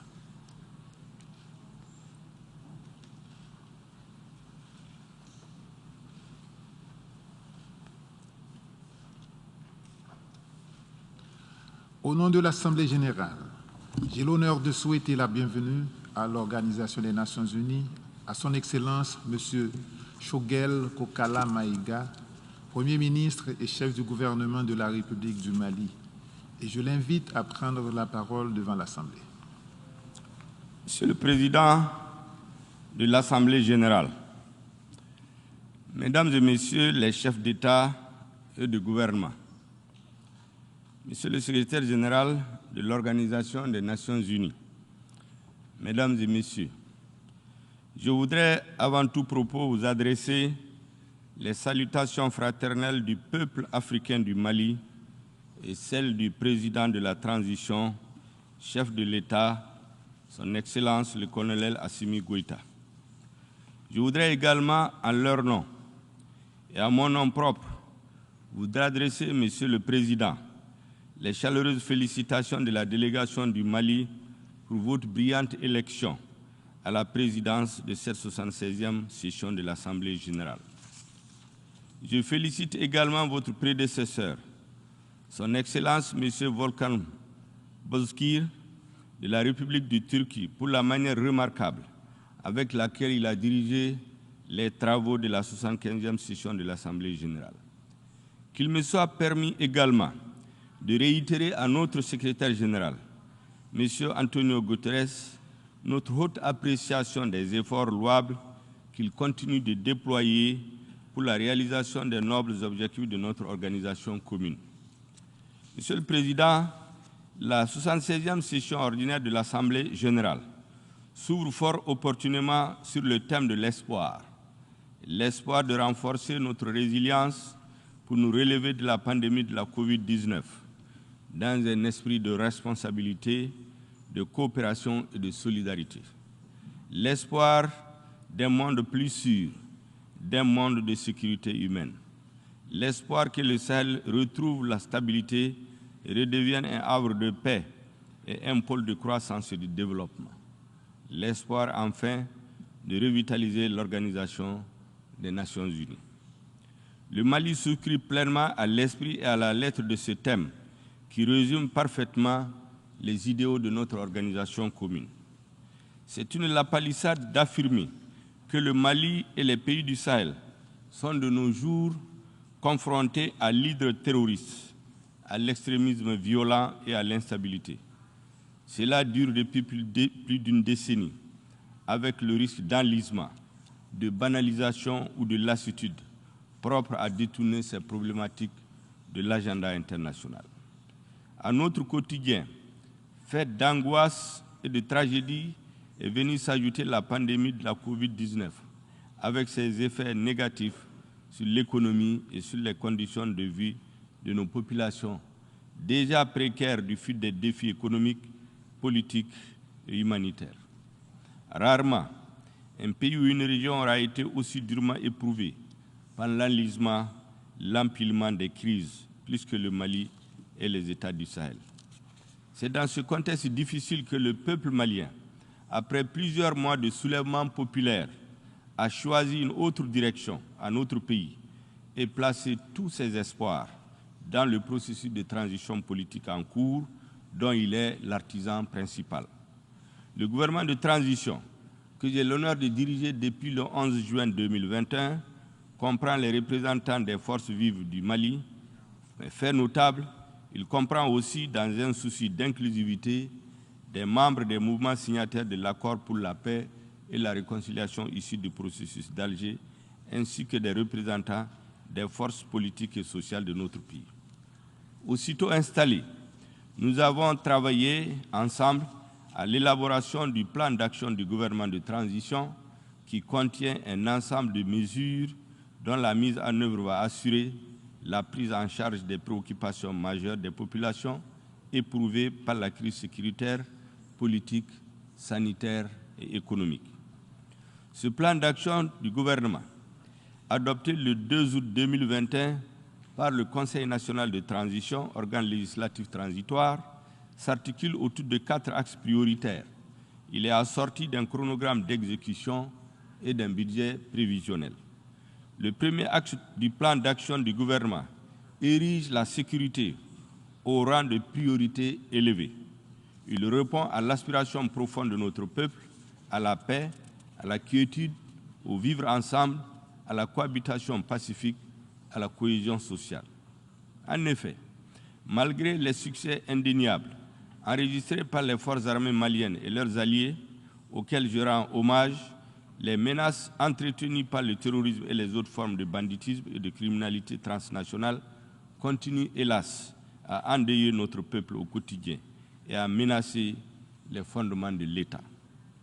De mars 2012 à ce 25 septembre 2021, où je m'adresse à vous du haut de cette auguste tribune, la situation dans mon pays ne s'est guère améliorée, malgré le soutien international et la présence sur notre sol d'une opération de paix de l'ONU, la MINUSMA, et des forces internationales telles que l'opération française Barkhane, la force européenne Takuba et la force conjointe du G5 Sahel. La situation continue progressivement de se détériorer au point que des pans entiers du territoire national échappent au contrôle du gouvernement. Mes citoyens vivent sous l'emprise des groupes armés terroristes, dans le déni de leurs droits les plus élémentaires. Leur accès aux services de base demeure hypothétique en raison de la faible présence des services de l'État, consécutive à l'insécurité grandissante. La MINUSMA, dont je salue ici le courage et la contribution à la stabilisation du Mali, évolue dans cet environnement vulnérable avec ce que cela comporte comme menace sur elle. Face à cette situation préoccupante, le gouvernement est régulièrement et fortement interpellé par les populations maliennes, de plus en plus exigeantes vis-à-vis des pouvoirs publics et des partenaires internationaux. S'il est établi que l'un des droits fondamentaux des populations est le droit à la sécurité, la garantie de celle-ci, assurément, est l'élément de légitimation de l'État aux yeux des citoyens. Monsieur le Président, je fais ce rappel pour vous restituer l'exacte situation du calvaire qu'endurent les populations maliennes. Je le fais aussi pour nous convier tous ensemble à l'introspection afin de changer de paradigme en matière de sécurité au Sahel. Le Mali, comme vous le savez, accueille sur son territoire une opération de paix des Nations Unies et je voudrais à nouveau rendre un hommage appuyé à toutes ces femmes et à tous ces hommes qui travaillent sous la bannière de la MINUSMA dans des conditions difficiles, souvent périlleuses, pour préserver la paix et pour protéger les populations civiles. Je rappelle que notre organisation commune, l'ONU, a été bien avisée en 2013 lorsqu'elle a décidé de déployer fort opportunément la mission multidimensionnelle intégrée des Nations Unies pour la stabilisation du Mali, MINUSMA. La résolution 2100 du 25 avril 2013 établissant la MINUSMA avait considéré, je cite, que la situation au Mali constitue une menace pour la paix et la sécurité internationale et a décidé en conséquence d'agir en vertu du chapitre 7 de la Charte des Nations Unies. Dans son paragraphe 16, la résolution 2100 a fixé comme mandat initial à la MINUSMA, entre autres, je cite, d'appuyer les autorités de transition maliennes pour stabiliser la situation dans les principales agglomérations, en particulier dans le nord du pays, et, dans ce contexte, écarter les menaces et prendre activement des dispositions afin d'empêcher le retour d'éléments armés dans ces zones. La résolution 2164 du 25 juin 2014, qui a renouvelé pour la première fois le mandat de la MINUSMA pour un an, a souligné, je cite, que le terrorisme ne peut être vaincu qu'à la faveur d'une démarche suivie et globale, fondée sur la participation et la collaboration active de l'ensemble des États et organismes régionaux et internationaux, visant à contrer, affaiblir et isoler la menace terroriste. Fin de citation. En conséquence, le paragraphe 12 de la dite résolution autorisait la MINUSMA, je cite, à utiliser tous les moyens nécessaires pour accomplir son mandat dans les limites de ses capacités et dans ses zones de déploiement.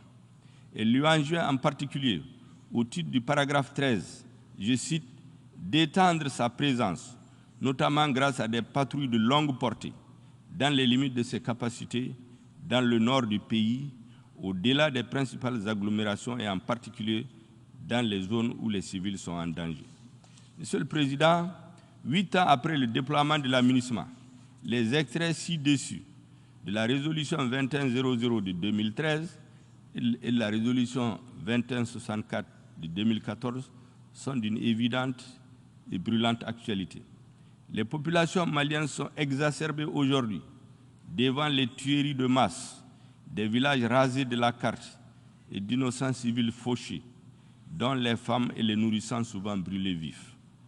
Les Maliennes et Maliens ont le net sentiment que la mission assignée à la MINUSMA a changé en cours de route et notamment depuis 2015, suite à la signature de l'accord pour la paix et la réconciliation issu du processus d'Alger, alors même que les défis qui ont justifié son déploiement sont restés constants. En effet, contrairement aux attentes du peuple malien, l'environnement notoirement terroriste dans lequel la MINUSMA a été déployée en 2013 s'est dégradé continuellement. Au fil du temps, il s'est même métastasé, car les groupes armés terroristes qui ont envahi près de 2 tiers de notre territoire en 2012 ont été dispersés sans jamais être anéantis. Ils se sont reconstitués et se sont renforcés. C'est dans ce contexte de menaces préoccupantes que l'armée française, à travers l'opération Serval d'abord et ensuite l'opération Barkhane, a été autorisée à mener en soutien à la MINUSMA et à nos États le volet lutte contre le terrorisme au Mali. C'est également dans ce contexte, Monsieur le Président, que l'opération française Barkhane annonce subitement son retrait en vue, dit-on, d'une transformation en coalition internationale dont tous les contours ne sont pas encore connus, en tout cas pas de mon pays, pas de notre peuple. L'annonce unilatérale du retrait de Barkhane et sa transformation n'ont pas tenu compte du lien tripartite qui nous lie, c'est-à-dire l'ONU, le Mali en tant que partenaire engagé avec la France sur le front de la lutte contre les facteurs de déstabilisation. Le Mali regrette que le principe de consultation et de concertation, qui doit être la règle entre partenaires privilégiés, n'ait pas été observé en amont de la décision du gouvernement français. Aussi, la nouvelle situation née de la fin de Barkhane, plaçant le Mali devant le fait accompli et l'exposant à une espèce d'abandon en plein vol, nous conduit à explorer les voies et moyens pour mieux assurer la sécurité de manière autonome avec d'autres partenaires, de manière à combler le vide que ne manquera pas de créer la fermeture de certaines emprises de Barkhane dans le nord du Mali. Cette situation doit également inciter les Nations Unies à avoir désormais une posture plus offensive sur le terrain. Monsieur le Président, il n'existe pas de sentiment anti-MINUSMA au Mali, pas plus qu'il n'existe de sentiment anti-français dans notre pays. Non. Je le dis sans embâche. Notre peuple n'a jamais été un peuple ingrat. Au sommet de l'État et au sein des populations, il existe un désir de paix et une soif de sécurité qui font écho à l'exigence d'efficacité des instruments et des mécanismes politiques et militaires mis en place et qui font paradoxalement du Mali un pays surmilitarisé mais très vulnérable face au terrorisme, devenu un facteur de désintégration de nos États, de nos sociétés et de déstabilisation des fondements de nos pays. Que devrions-nous faire face à un tel paradoxe? Que faut-il faire pour répondre à l'angoisse, à l'exaspération et à la colère des populations maliennes? Que faut-il faire pour répondre au sentiment d'insatisfaction à la fois des Maliens et des partenaires du Mali? Je pense humblement, Monsieur le Président, que face à ces interrogations, nous devons avoir le courage et la lucidité d'interroger les instruments et les mécanismes évoqués plus haut. Nous devrions aussi et surtout remettre sur la table la demande d'un mandat plus robuste et d'un changement de posture de la MINUSMA, régulièrement fait par le gouvernement au Conseil de sécurité de l'ONU. Ceci permettra d'adapter le mandat de la MINUSMA, de lui donner les moyens de s'acquitter convenablement de son mandat et de répondre à l'aspiration du peuple malien, aspiration sans laquelle ni la mission de l'ONU, ni les autres partenaires militaires internationaux et régionaux présents sur notre sol n'auront la crédibilité aux yeux de mes concitoyens. En termes clairs, les Nations Unies doivent aider le Mali à lutter efficacement contre la criminalité transfrontalière organisée afin d'asseoir les conditions véritables de sa stabilisation, gage de la réussite des actions de soutien politique, humanitaire, de développement et de protection des droits de l'homme. S'il est établi que la situation au Mali constitue une menace pour la paix et la sécurité internationale, il nous revient donc de trouver les voies et moyens idoines pour continuer à y faire face de manière holistique, solidaire et déterminée jusqu'à l'éradication de la dite menace. Monsieur le Président, dans la guerre sans merci qu'il mène contre le terrorisme, le gouvernement du Mali ne ménagera aucun effort pour remplir ses obligations internationales en termes de respect des droits de l'homme. Il accorde la plus haute importance à la coordination des actions de nos partenaires sur le terrain, à la coopération régionale pour tenir compte de la dimension régionale de la crise sécuritaire au Sahel. C'est tout le sens de notre engagement dans la force conjointe du G5 Sahel. C'est aussi tout le sens de notre demande commune au sein du G5 Sahel en faveur d'un mandat robuste et adapté sous le chapitre 7 de la Charte des Nations Unies et d'un financement prévisible et pérenne de la force conjointe du G5 Sahel. Dans un souci de cohérence et d'efficacité, le gouvernement s'attelle à la mise en place sous mon autorité d'une structure de suivi et de coordination des activités de l'aménagement, ainsi qu'à l'élaboration d'une stratégie de gestion intégrée de la crise au centre du Mali. Nous ne nous exonérons pas de nos responsabilités propres dans le processus de stabilisation du Mali. Le gouvernement de transition a une claire conscience que cette stabilisation passe aussi par la mise en œuvre de l'accord pour la paix et la réconciliation issu du processus d'Alger. Au demeurant, le gouvernement et les mouvements signataires, ainsi que ceux de l'inclusivité, poursuivent la mise en œuvre de l'accord dans un esprit de confiance et de responsabilité au sein d'un cadre nouveau appelé cadre intermalien pour la mise en œuvre de l'accord. Dans cet esprit, nous poursuivons la mise en œuvre intelligente et la relecture consensuelle de l'accord aux fins de son parachèvement. L'objectif recherché étant de favoriser son appropriation nationale et de renforcer son caractère inclusif tout en veillant aux conditions politiques et sociales du consensus nécessaires à la relecture de certaines dispositions conformément aux mécanismes prévus par l'accord. Concernant les questions de défense et de sécurité, un programme de désarmement, démobilisation et de réinsertion portant sur 3000 ex-combattants issus des mouvements signataires et de l'inclusivité a été mis en place, sur lesquels 1840 ex-combattants ont déjà été intégrés. Le gouvernement a également exprimé sa volonté d'intégrer 1160 restants au plus tard le 21 août 2021, n'eût été la lenteur accusée par la coordination des mouvements de l'Azawad dans la fourniture de la liste de ses représentants. Par ailleurs, le gouvernement du Mali est disposé à l'intégration prochaine des ex-combattants au sein des forces de sécurité, de la fonction publique de l'État et d'autres corps paramilitaires, dès que les quotas compatibles avec les capacités du budget national sont fixés. Le gouvernement est déterminé à surmonter les obstacles techniques qui émanent des autres parties à l'accord, en particulier des mouvements signataires dont l'adhésion au DDR doit être sans réserve. Le volet réinsertion socio-économique entamera les activités d'ici la fin du mois de septembre, avec l'appui de la MINUSMA et de la Banque mondiale. Je n'oublie pas ici la situation des réfugiés maliens dans les pays voisins et des personnes déplacées internes, qui reste une préoccupation majeure du gouvernement. Nous nous attellerons à créer, avec l'appui des partenaires bilatéraux et multilatéraux, les conditions idoines d'un retour de la sécurité et de la dignité de nos populations et à assurer leur participation aux prochaines élections.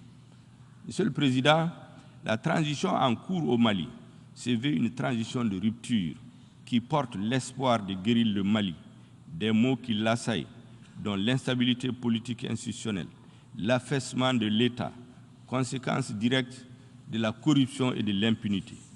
Pour réussir ce pari, notre pays a décidé de s'engager dans la voie des réformes qui constituent le deuxième axe du plan d'action du gouvernement. Ces réformes vont au-delà des questions politiques et institutionnelles et visent in fine à refonder l'État, dont le délitement progressif est à la base de l'extrême vulnérabilité du Mali face aux défis politiques, économiques et sociaux auxquels il est confronté. Mon pays souhaite être une solution aux crises qui menacent le Sahel. Le Mali aspire vivre en paix avec ses voisins, renforcer son unité, sa stabilité et recouvrer la plénitude de sa souveraineté sur tout son territoire. Le Mali veut garantir la sécurité humaine à l'intérieur de ses frontières en consolidant ses institutions constitutionnelles. À cette fin, le Mali est engagé à faire sa mue à travers les réformes, à amorcer sa transformation vers un État stable et prospère, orienté vers le bien-être de ses habitants.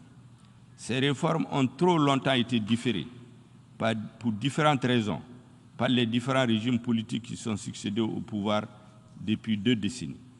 La transition en cours, sous la haute conduite de son Excellence le colonel Assimi Goïta, a décidé de s'y engager fermement. Le chef de l'État nous a commis à convoquer, dans les tout prochains jours, les assises nationales de la refondation, dont les recommandations auront force exécutoire aussi bien pour la période de transition en cours que pour la poursuite des politiques publiques à venir. Le troisième axe prioritaire du gouvernement est consacré à l'organisation des élections générales transparentes, crédibles et inclusives devant marquer le retour à l'ordre constitutionnel au Mali. Ces élections sont particulièrement importantes car elles seront le baromètre de la réussite de la transition. Nous savons que leur qualité et leur crédibilité conditionneront l'avenir de notre démocratie, la légitimité et la solidité des institutions. Tirant les leçons de notre pratique démocratique récente, le gouvernement va instituer un organe unique indépendant de gestion des élections. Cet organe unique de gestion des élections posera les jalons politiques, juridiques et institutionnels de la restauration de la confiance des acteurs politiques et des citoyens lors des compétitions électorales. Il s'agit là d'une innovation majeure de nature à renforcer la démocratie et la légitimité des institutions. Nous avons conscience des délais impartis à la transition et de nos engagements internationaux. Nous travaillons sans relâche à les respecter. Dans cette optique, l'organe unique de gestion suivra un processus accéléré de mise en œuvre à travers la relecture de la loi électorale, l'installation d'un directoire national et des démembrements au niveau régional et local et dans les ambassades et consulats du Mali.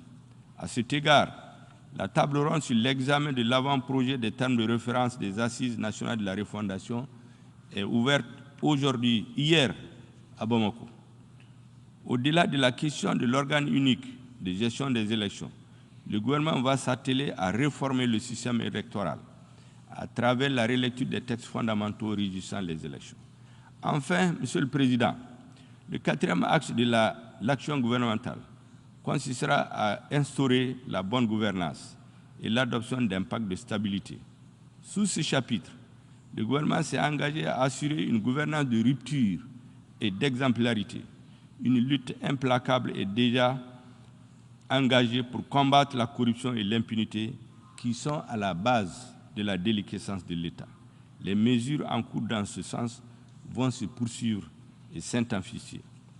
La gouvernance de rupture se traduit d'ores et déjà par une réduction drastique du train de vie de l'État afin de dégager des espaces budgétaires pour améliorer les conditions de vie des populations et assurer une répartition équitable des richesses nationales. Le président de la transition et le gouvernement ont déjà donné de bons exemples dans ce sens. Les ressources ainsi dégagées seront affectées vers les services sociaux de base. Pour plus de justice et d'équité entre les travailleurs, le gouvernement, après avoir procédé à l'harmonisation des grilles salariales au sein de la fonction publique, va initier dans les meilleurs délais une conférence sociale en concertation avec les partenaires sociaux et les acteurs du monde du travail. Monsieur le Président, pays sahélien à vocation essentiellement agricole, d'élevage et de pêche, le Mali demeure fortement préoccupé par les changements climatiques, qui constituent l'un des défis majeurs pour la survie et le développement de l'humanité. En effet, mon pays subit de plein fouet les effets du changement climatique, caractérisés par l'avancée et la désertification et son impact sur la faune et la flore, l'achèvement de nos fleuves et de nos cours d'eau, l'augmentation du niveau de chaleur, les inondations, etc., etc. C'est pourquoi je voudrais réaffirmer l'attachement du Mali à la mise en œuvre de l'accord de Paris sur le climat. Monsieur le Président, je voudrais conclure en rappelant que l'action du gouvernement de transition au Mali est orientée sur 3 piliers qui correspondent à 3 besoins vitaux pour le Mali. Il s'agit du besoin de sécurité, du besoin de justice pour lutter contre la corruption et l'impunité, et du besoin de réforme, j'allais dire de refondation. Il est impérieux de continuer à travailler, à améliorer l'environnement de sécurité au Mali, avec l'aide des amis du Mali, en appui aux efforts des forces de défense et de sécurité. Il est tout aussi impérieux de mener les réformes nécessaires à la refondation de l'État et à l'adaptation des textes régissant les élections aux besoins de la société malienne et aux évolutions du temps. Il n'y a pas d'alternative aux réformes que nécessite l'état désastreux du Mali si nous voulons faire en sorte que ce grand pays reste debout et redevienne stable. La CEDEAO a bien appréhendé cela et dès octobre 2018, elle avait recommandé à l'issue de sa mission d'information relative à la crise post-électorale de mener les réformes en ces termes, je cite, « Prenant acte de la prolongation de la législature actuelle, selon l'avis de la Cour constitutionnelle et au regard des dysfonctionnements largement reconnus et évoqués par tous les interlocuteurs lors du scrutin présidentiel passé, il est impératif que le gouvernement et tous les acteurs sociopolitiques se conviennent de manière consensuelle d'entreprendre des réformes courageuses des cadres légaux, y compris la Constitution de février 1992 et du système électoral, avant de s'engager dans les prochaines élections que compte mener le pays. Je dois dire que cette importante recommandation de CEDEAO n'a pas été suivie d'effet à ce jour. Le gouvernement de transition que j'ai l'honneur de diriger s'attelle à la mise en œuvre diligente de cette mesure. Je saisis cette occasion pour renouveler la gratitude du président de la transition, du gouvernement et du peuple malien, aux chefs d'État et de gouvernement de la CEDEAO pour leur leadership et pour leur présence constante aux côtés du Mali en ces moments difficiles et complexes. Nous les exhortons à continuer à avoir une lecture lucide de la situation qui prévaut au Mali, un pays vaste, ouvert sur 7 frontières et qui constitue une digue pour toute la région ouest-africaine. Je vous remercie de votre aimable attention.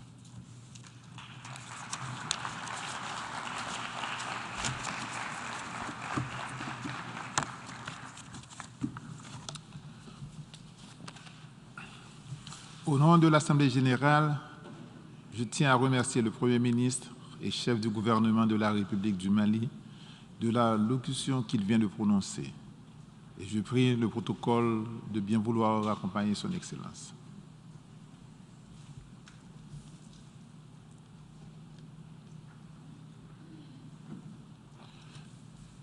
Je donne maintenant la parole à l'observateur de l'État, observateur du Saint-Siège, pour qu'il introduise l'allocution du chef du gouvernement.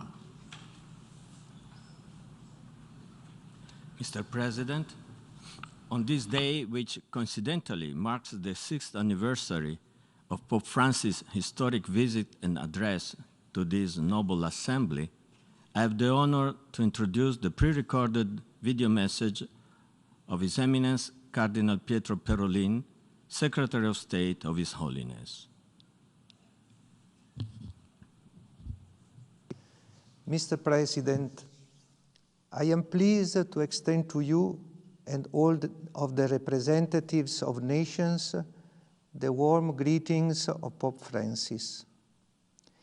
In his encyclical letter Fratelli Tutti on fraternity and social friendship, Pope Francis surveyed the many challenges facing the international community, such as war and conflict, mistreatment and violence, hunger and poverty, inequality and marginalization, individualism and mistrust, extremism and polarization, attacks on human dignity, the COVID-19 pandemic, and threats to the environment, among other dark clouds.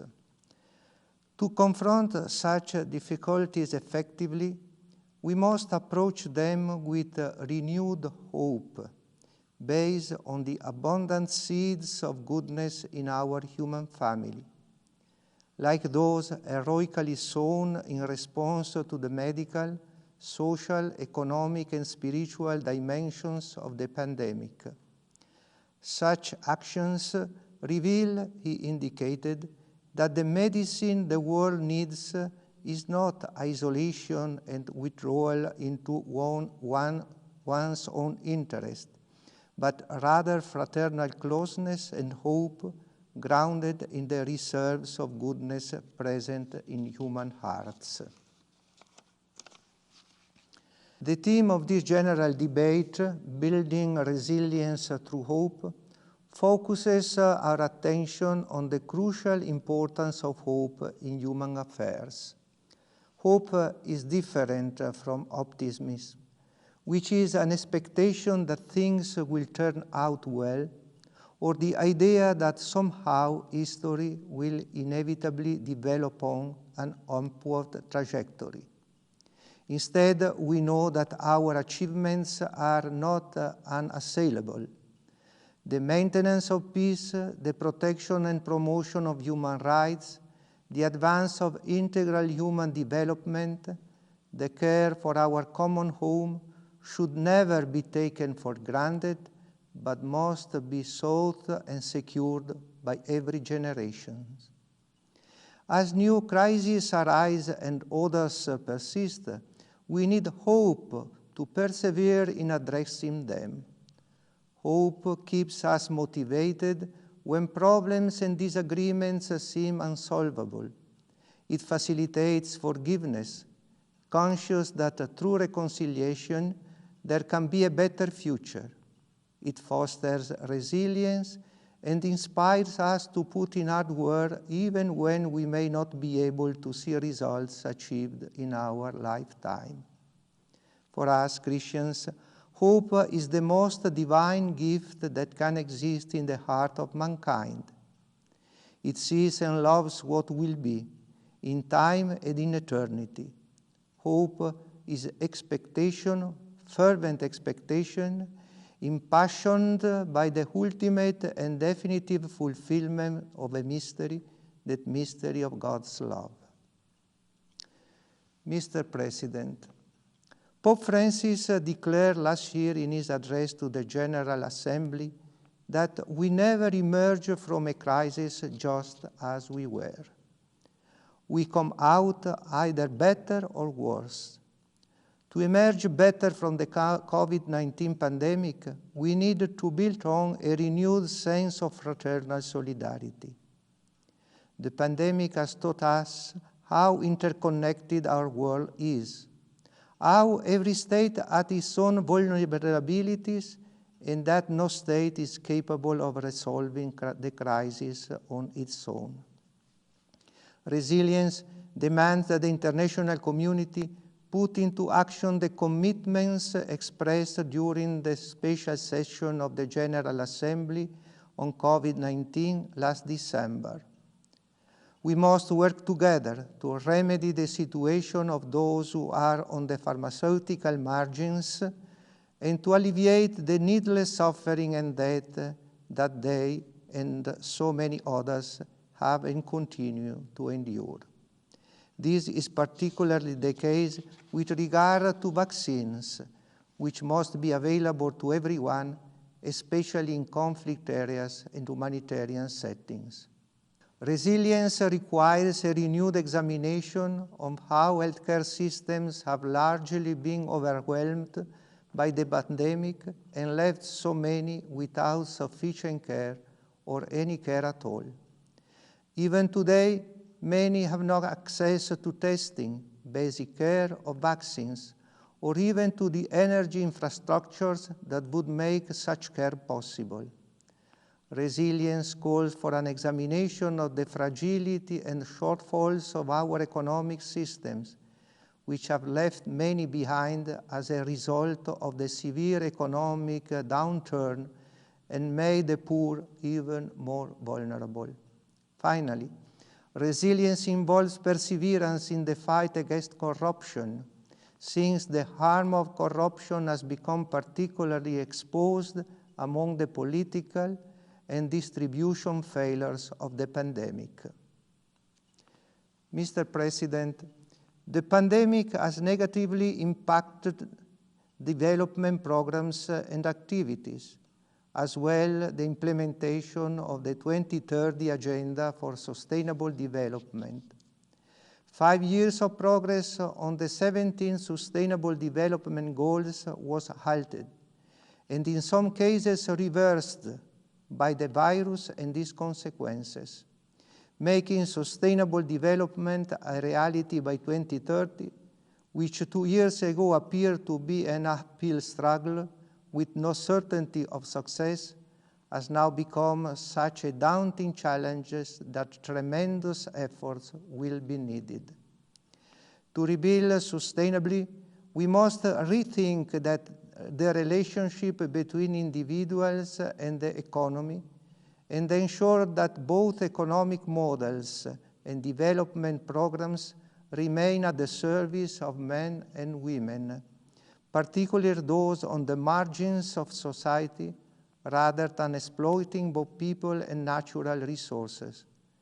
Sustainable development, if truly at the service of the human person, must also incorporate the poor and their gifts and creativity as agents of their own integral development. We must unleash the promise and hope they embody for their good and the good of the entire human community. Mr. President, the upcoming COP26 in Glasgow is an important opportunity for resilience, as the international community has the chance to commit anew to the protection of our common home. We are compelled to strengthen our ambition, since we are presently experiencing the effects of decades of inaction in terms of the extreme flooding, drought, wildfires, melting glaciers, receding shorelines, malnutrition, and respiratory diseases that rising temperatures are precipitating. It is far past time to act. The tragic natural disasters that have struck our brothers and sisters in Haiti, a people already suffering from political and humanitarian challenges, is a clear call to the international community to work together in solidarity for a durable and sustainable development of which the people of Haiti may be the principal protagonist. Recent attention toward the environment has spawned great advances in technology, allowing us to provide for our needs sustainably. Human creativity and innovation in improving efficiency and decreasing the cost of clean energy are making environmentally conscious choices by governments and individuals easier. Such innovation, while spurring similar entrepreneurial creativity, also inspire hope. Mr. President, hope all too frequently is denied and remains elusive to so many women and men, boys and girls, because of another man-made threat to our common existence, namely war, conflict, and the possession and use of weapons of mass destruction. The scourge of war brings death and destruction, harms the environment, devastates communities, and so often traps regions and countries in a downward spiral. Sadly, we continue to witness the terrible impact of crises and conflicts across the globe. The recent aggravated humanitarian situation in Afghanistan and the ongoing political tensions in Syria and Lebanon, as well as in other places, are a stark reminder of the impact that conflicts press upon peoples and nations. The Holy See calls upon states to heed the call of the Secretary General and Pope Francis for a global ceasefire and a shared humanitarian responsibility. The damage to our fellow human beings and our planet is a special cause of concern with regard to nuclear arms and biological and chemical weapons. The threat of nuclear weapons possessed under the guise of nuclear deterrence creates an ethos of fear based on mutual annihilation and poisons a relationship between peoples, obstructs dialogue, and undermines hope. Humanitarian and security issues require us to end the nuclear arms race and to undertake effective measures toward nuclear disarmament, non-proliferation, and prohibition. The entry into force last January of the Treaty for the Prohibition of Nuclear Weapons is a major step forward.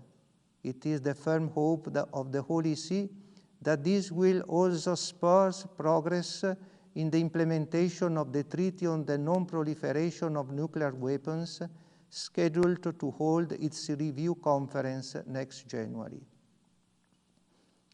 Mr. President, Pope Francis considers one of the most serious causes for concern in today's world to be the crisis of human relationship, flowing from a way of life dominated by selfishness and by the culture of waste, where human values and the related transcendent dignity of the person are often trampled. This anthropological crisis is not a philosophical or academic dispute, but a crisis with enormous practical consequences for human rights. Our societies today are the theater of many injustices, where human beings are maltreated, exploited, ignored, killed, or left to languish in humanitarian emergencies. Women and girls, persons from different indigenous, racial, ethnic, and linguistic backgrounds experience violence and oppression or are reduced to second-class citizens. Far too often, humanitarian law is taken as a recommendation rather than an obligation by both state and non-state actors alike. Refugees, migrants, and internally displaced persons are increasingly left in limbo or even left to drown, unwelcome and unable to find a new home to raise their family in dignity, peace, and security. Religious believers endure harassment, persecution, death, and even genocides on account of their faith. The elderly and persons with disabilities are cast aside, especially when they are frail or considered burdensome. Innocent children are deemed problematic, discarded by society even before they are born, or have the chance to bring their own unique contribution into the world. The family, which the Universal Declaration of Human Rights recognizes as the natural and fundamental group unit of society, is misrepresented. This is evident also in novel interpretation of existing human rights, separated from their underlying universal values. In many cases, new rights not only contradict the values they are supposed to support, but are imposed despite the absence of any objective foundation or international consensus. The Holy See believes that while depriving human rights of their original universal dimension, these new partial interpretations sadly become the ideological benchmark of spurious progress and another ground for polarization and division. Sadly, we are facing this in the constant pursuit of introducing controversial new agendas that drive UN processes contrary to the body's given mandates. In an age in which many universal human rights continue to be violated with impunity, these attempts in fact confuse, divert from implementing the human rights conventions, and impede the attention and energy that the promotion and protection of fundamental human rights and dignity deserve.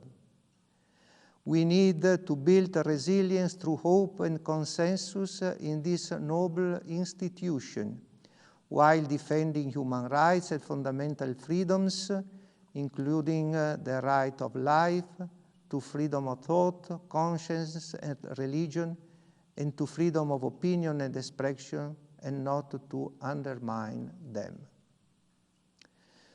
Mr. President, the resilience necessary to help the world emerge better from the various crises we face.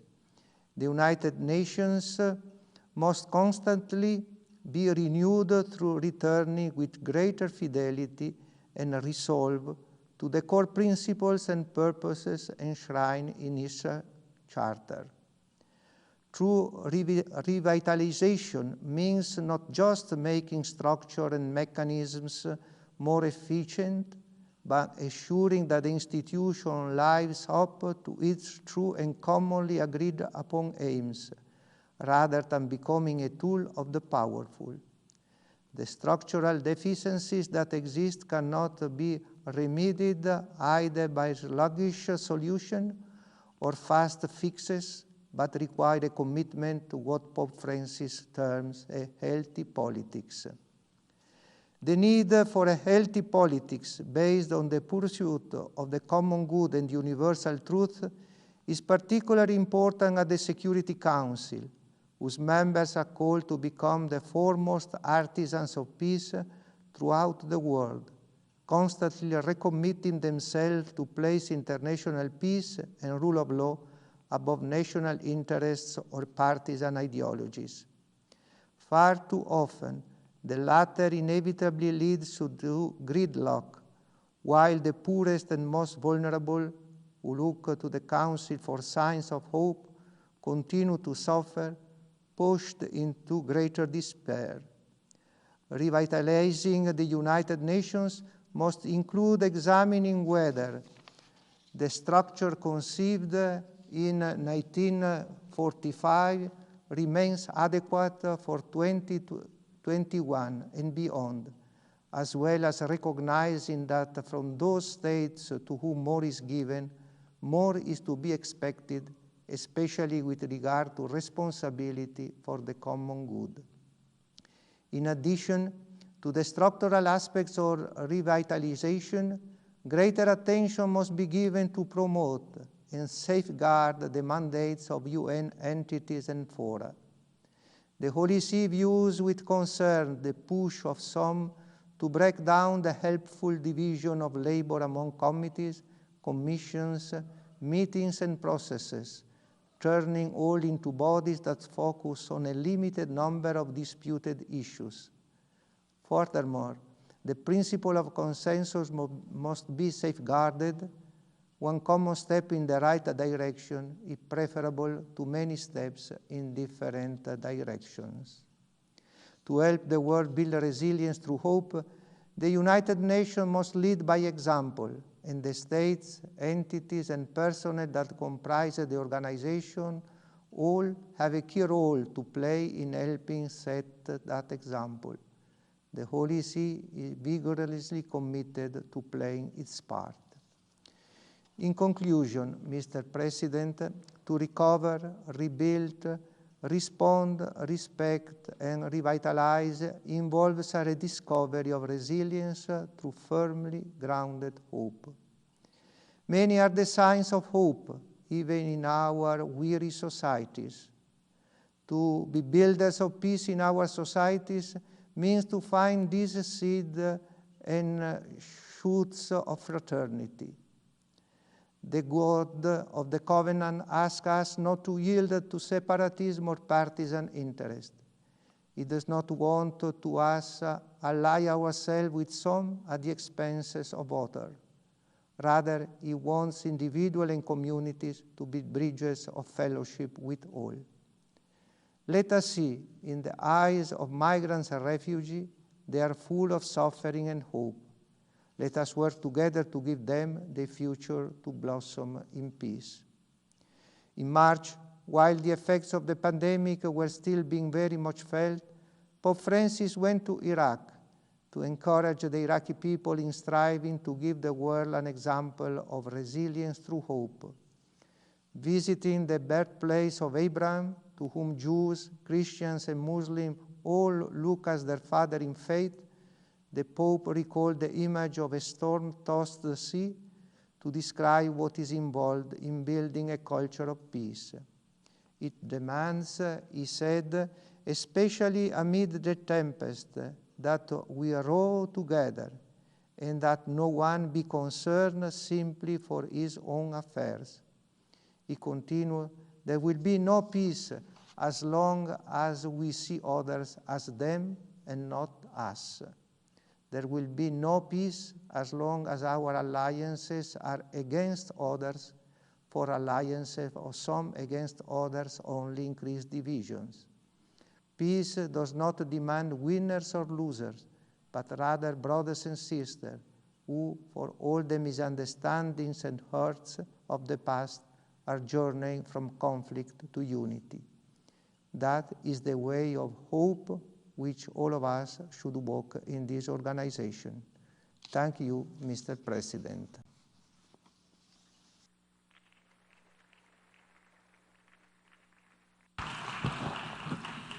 On behalf of the General Assembly, I wish to thank the Secretary of State of the Holy See for the statement just made.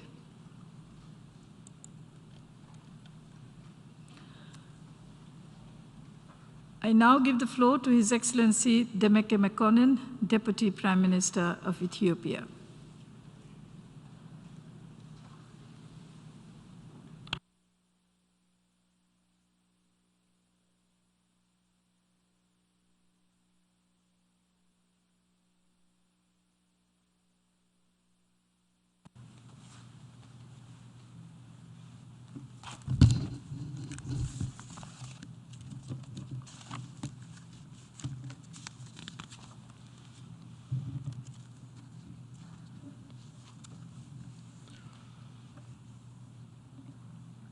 ክቡር ፕሬዝዳንት፣ ከሁሉ አስቀድሜ የ76ኛው የተባበሩ መንግስታት ድርጅት ጠቅላላ ጉባኤ ፕሬዝዳንት ሆነው በመመረጦ እርስዎንና እህት ሀገር ማልዲቭን እንኳን ደስ አላችሁ ለማለት እወዳለሁ።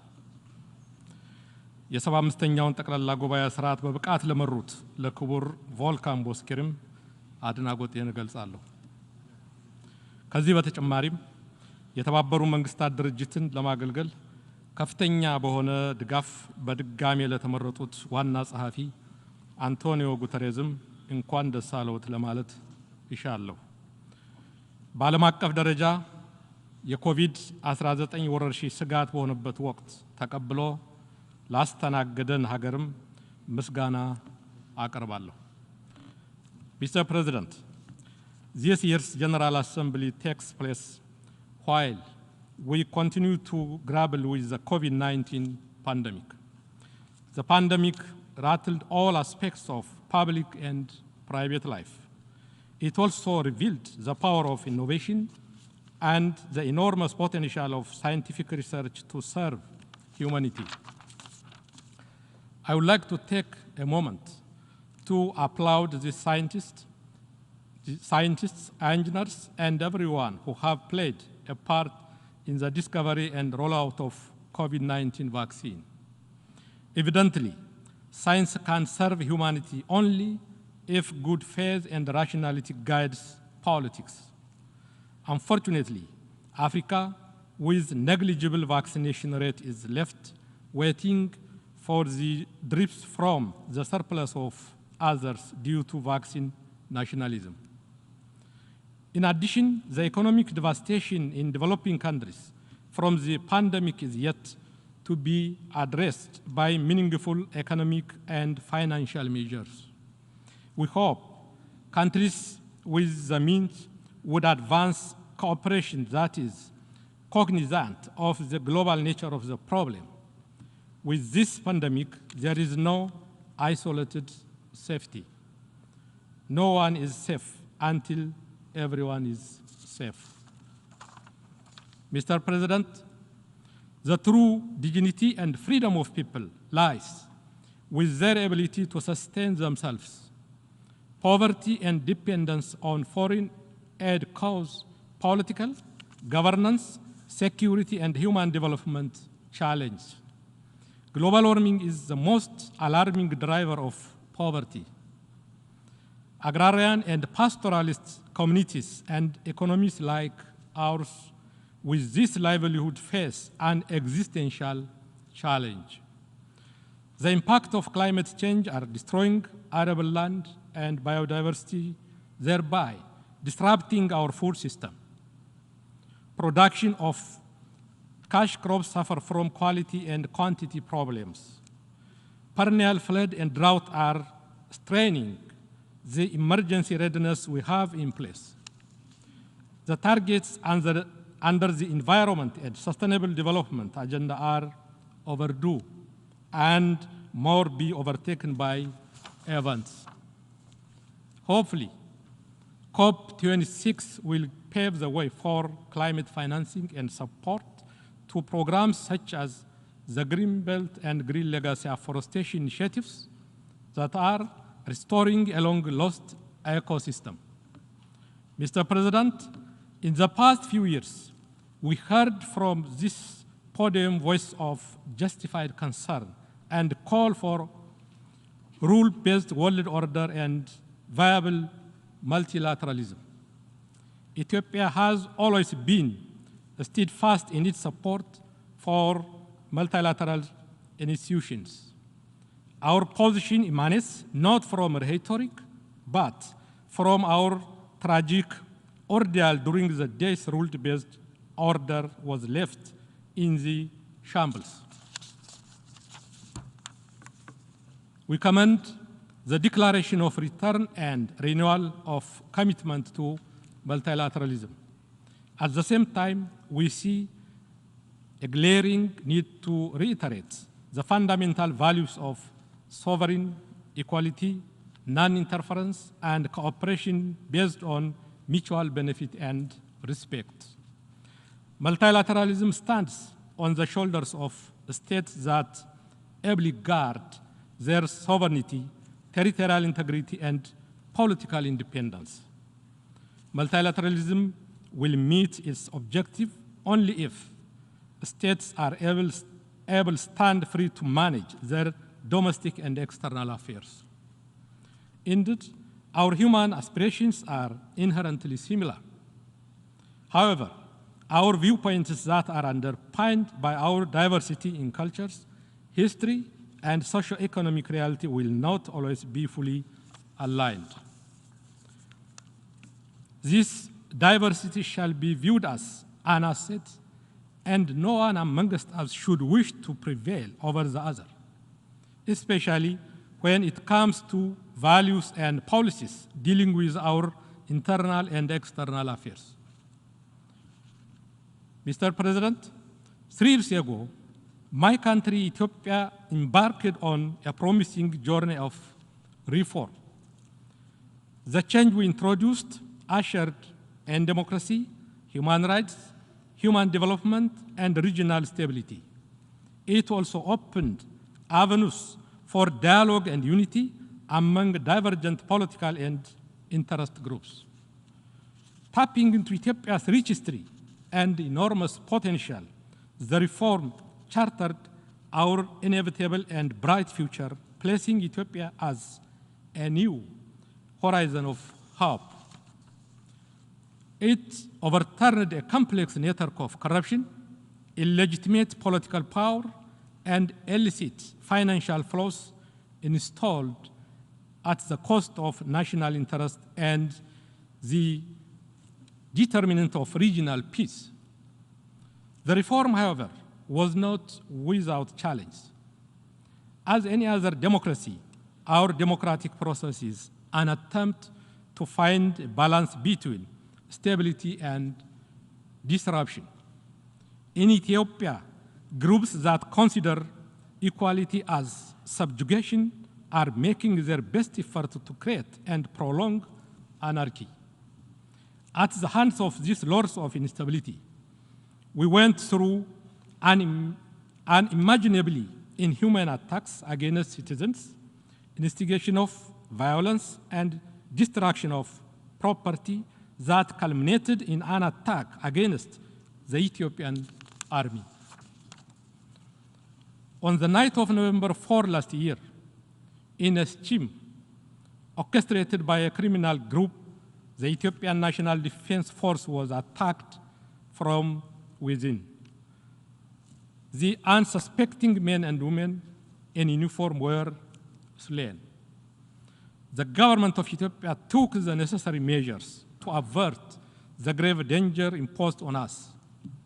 Mr. President, while the government was addressing humanitarian needs, the disruptors applied their cruel design to aggravate human suffering. We were also caught by surprise and, to be honest, unprepared for the twisted propaganda campaign. Little did we know the power of privatized politics and foreign policy that clouds the truth from policy decisions. The criminal enterprise and its enablers created and advertised horrific imagery of faked incidents, as if the real misery of our people is not enough. Storylines are created to match not the facts, but preconceived stereotypical attitudes. The government of Ethiopia, meeting out its obligation to fulfill humanitarian needs, the declaration of humanitarian ceasefire, the commissioning of investigations, and accountability measures have not mitigated the propaganda campaigns. At this stage, we are nearly convinced humanitarian assistance is a pretext for advancing political considerations. Accused by agenda and revenue-driven media, convicted by misguided politics, we are now facing a unilateral coercive measure. Ethiopia opposed coercive measure when it was applied against others. We advise against its application on Ethiopia. Prescriptions and punitive measures never helped improve situations or relations. Mr. President, the prudent measures we will continue to take are commensurate with the existential challenges we face. Despite the undue pressure, we shall live up to the solemn obligation to preserve sovereignty, territorial integrity, and the political independence of Ethiopia. While cooperation and concern from our friends is welcome, we underline the need to employ constructive approach, cultivate trust, and create understanding. Attempts to extend support or even opine on an internal issue of a state requires full understanding about the complexity of the problem. It shall be noted the challenge we are facing is not limited to the boundaries of Ethiopia. The entire region is facing the destructive path paved for it by this group. Supporting Ethiopia overcome this criminal group is helping sustain regional peace. Dialogue has always been our preferred course of action. Accordingly, Ethiopia is open to candid initiatives for peace. In this connection, we will work with the African Union and the High Representative for the Horn of Africa towards an Ethiopia-led national dialogue. We only hope the African Union will be given the space to apply its own wisdom. I also underscore my government's unreserved commitment for the provision of humanitarian assistance and facilitate the operation of our humanitarian partners that adhere to the principle of neutrality, independence, and humanity, and the laws of the country. Apart from this, no excuse will justify any attempt to intervene in our internal affairs. Mr. President, had it been for the plan of the internal and external destabilizers, Ethiopia would have turned into rebels where the greedy and the archaic feast and thrive. Not only that, the political map of the Horn of Africa would have altered, worsening its existing volatility. With the resilience of its people and the foundational cultural and religious diversity that made up of Ethiopian society, Ethiopia will continue overcoming its adversaries. Ethiopia will always be a beacon of freedom and symbol of peace. As a nation that had never posed threat to security of other states, we will maintain our support to regional and global stability. At this historic juncture, Ethiopia demands and Ethiopia deserves a similar cooperation it extended to others in the aftermath of attacks targeting their institutions. Mr. President, the political and security landscape in Africa is on a path of adversity. Forcible overthrow of governments, joint military exercise, aggression, renewed appetite for intervention in sovereign countries, subversion and mercenarism, normalized and renewed scramble for natural resource, secret military pacts, geopolitical competitions, and others are becoming pervasive. Unless we swiftly change course, this will be yet another round to destabilize Africa and disenfranchise Africans in the determination of our destiny. We hope there will be more countries to lift the banner of multilateralism rather than the vagaries of unilateralism. Accordingly, Ethiopia stands ready to avail bilateral mechanisms and diplomatic solutions to resolve the border dispute with Sudan. It is incumbent upon our two governments to work for peace for the sake of our people that have the strongest bond of fraternity. Mr. President, the past year has also seen a milestone for the people of Ethiopia.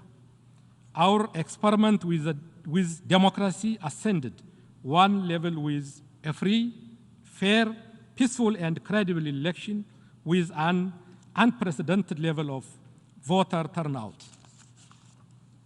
The Grand Ethiopian Renaissance Dam, a hydroelectric dam project we fully financed, underwent a second-year filling. Hopefully, we inspired others to develop local capability to plan, finance, and complete renewable energy projects. However, our humble attempt to light the house of millions of Ethiopians and create hope for our youth is politicized before global bodies. These people's project also received unending threats. Ironically, we are accused and threatened for drinking from our water. On the matter of the Nile and the GERD, our confidence is in the might of the truth, wisdom, and justice that has always defined our path for cooperation. The generational desire to use our natural resource will not be stopped by a colonial legacy and monopolistic cause. We hope our negotiating partners are prepared for a win-win outcome under the African-led process. Mr. President, I would like to conclude my statement with a very important note on the role of my country in peacekeeping. Our troops successfully completed missions in Darfur and Abyei. They paid the ultimate sacrifice in the most isolated mission areas, facing active intercommunal clashes, unconventional warfare methods, border disputes, and unabated administrative obstructions. Our troops have done justice to the most cherished name of their country through their service and sacrifice. I pay them my respects and express our pride. With the impending transition of the peacekeeping mission in Abyei, I would like to convey our best wishes for our two neighbors to amicably resolve their territorial disputes. We hope the sacrifice we made will not be in vain. I thank you, Mr. President, and assure you of Ethiopia's full support for successful completion of your presidency of hope. Thank you. አመሰግናለሁ።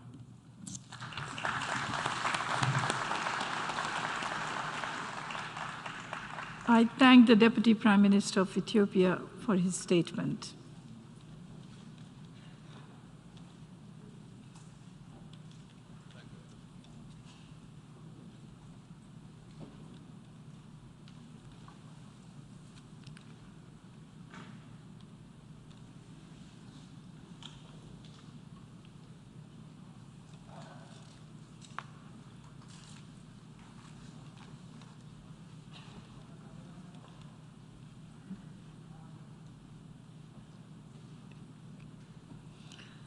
I now give the floor to Her Excellency Dominique Hassler, Minister for Foreign Affairs, Education and Sport of Liechtenstein.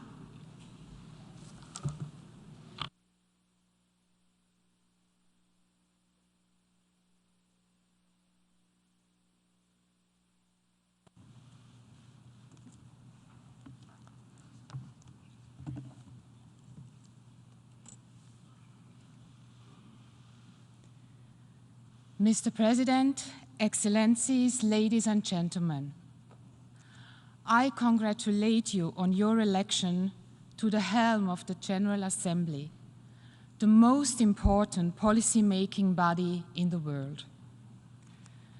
The future must be shaped by the best ideas, not the loudest voices, and by those who are committed to the purposes and principles of this organization.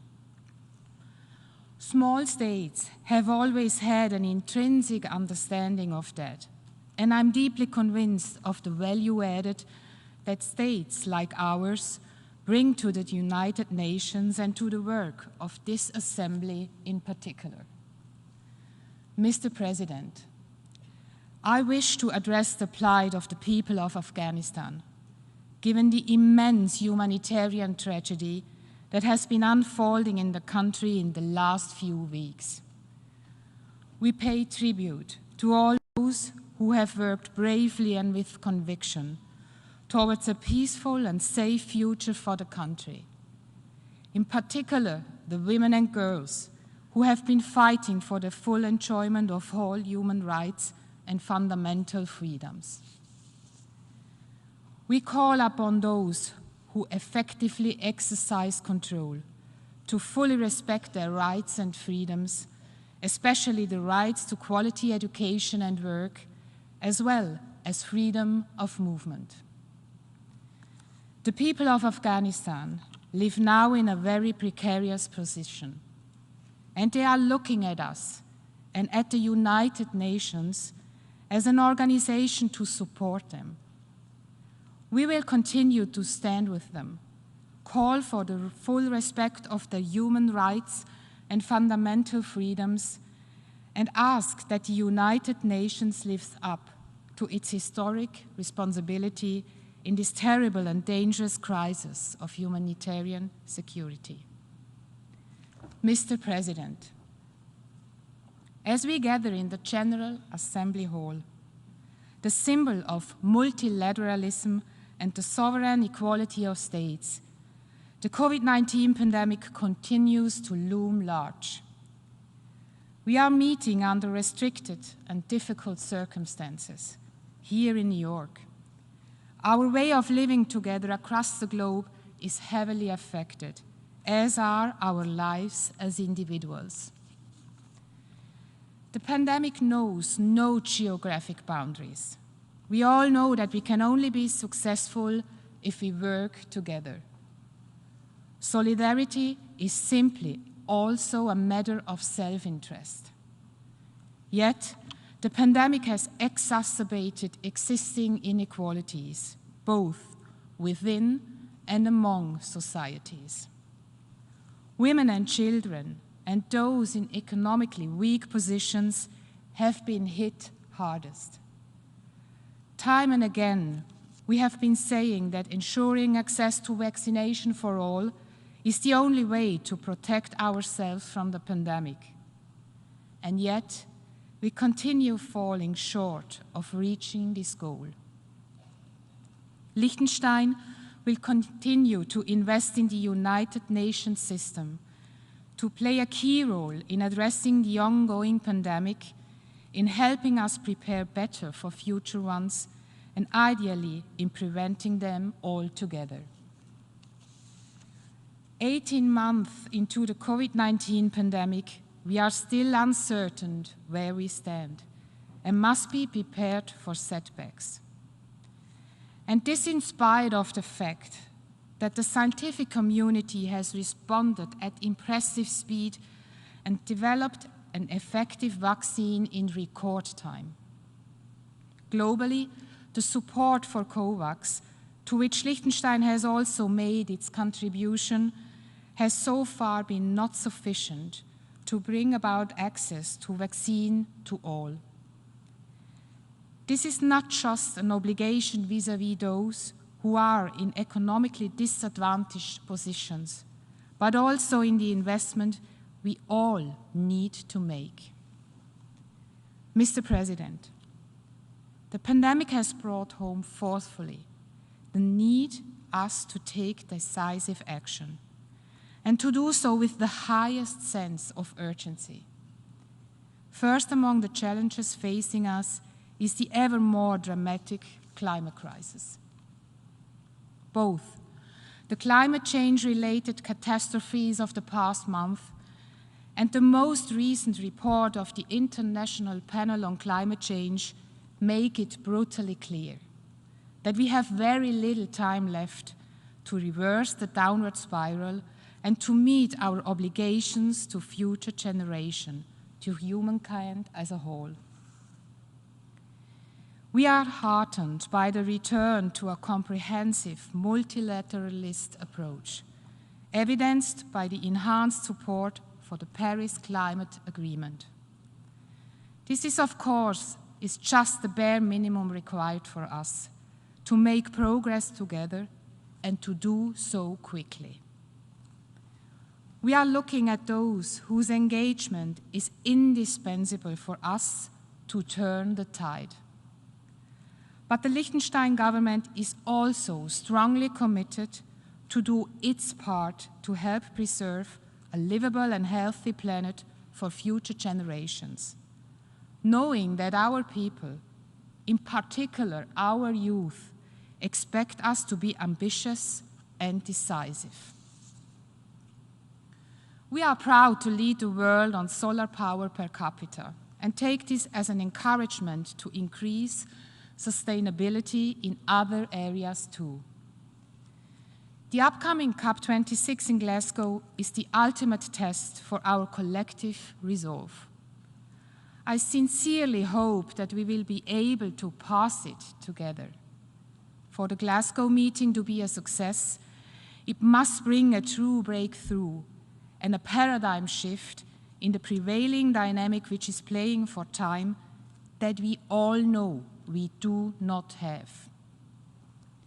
Mr. President, climate actions stands out among the Sustainable Development Goals, reflected in the 2030 Agenda, the biggest standard-setting agreement of the United Nations in its recent history.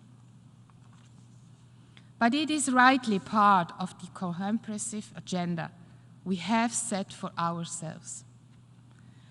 Environmental, social, and corporate governance have taken a key place in the discussion on policy making as well as in the private sector. Finance against slavery and trafficking, one of Liechtenstein's key SDG projects, places a strong emphasis on the social and corporate governance dimension. FAST is a public-private partnership embedded in the UN system places financial institutions as the heart of the fight against modern slavery and human trafficking. In the areas of compliance, responsible investment, and financial innovation. Having achieved much more than we had hoped for, FAST is expanding its reach in the effort to work for dissemination and implementation. Enhancing partnerships for FAST will remain a key objective of Liechtenstein's engagement for the 2030 agenda.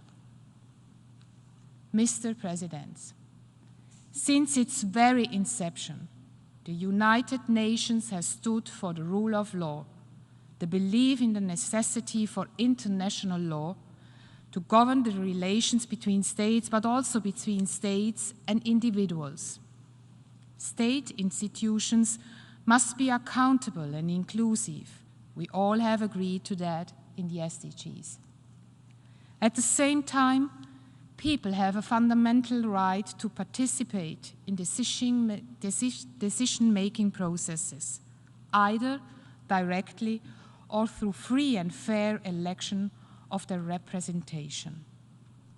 This is the principal tenet of democracy, that Liechtenstein will defend against authoritarian tendencies and promote as a safeguard against the abuse of power, also against the background of the 100th anniversary of our Constitution.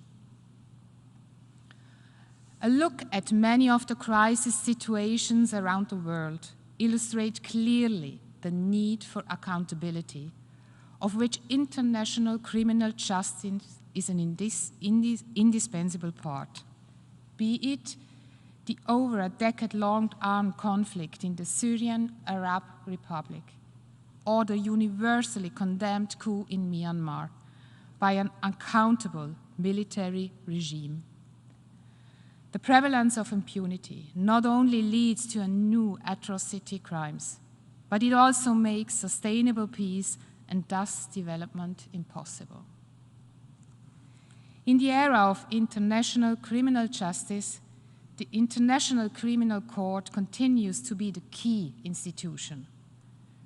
The ICC deserves our full support, and I am proud that Liechtenstein has been a consistent advocate for the court since the very beginning. We will continue that important work for victims and survivors, for the rule of law and democracy, for the atrocities that the ICC's very existence has deterred and will deter in the future. I am encouraged by the developments in the Sudan, which illustrate in the clearest possible way two things. First, justice may be a long time coming, especially for those in the most powerful positions. And second, justice is a key ingredient for any society to turn the page on a dark past and move forward with hope.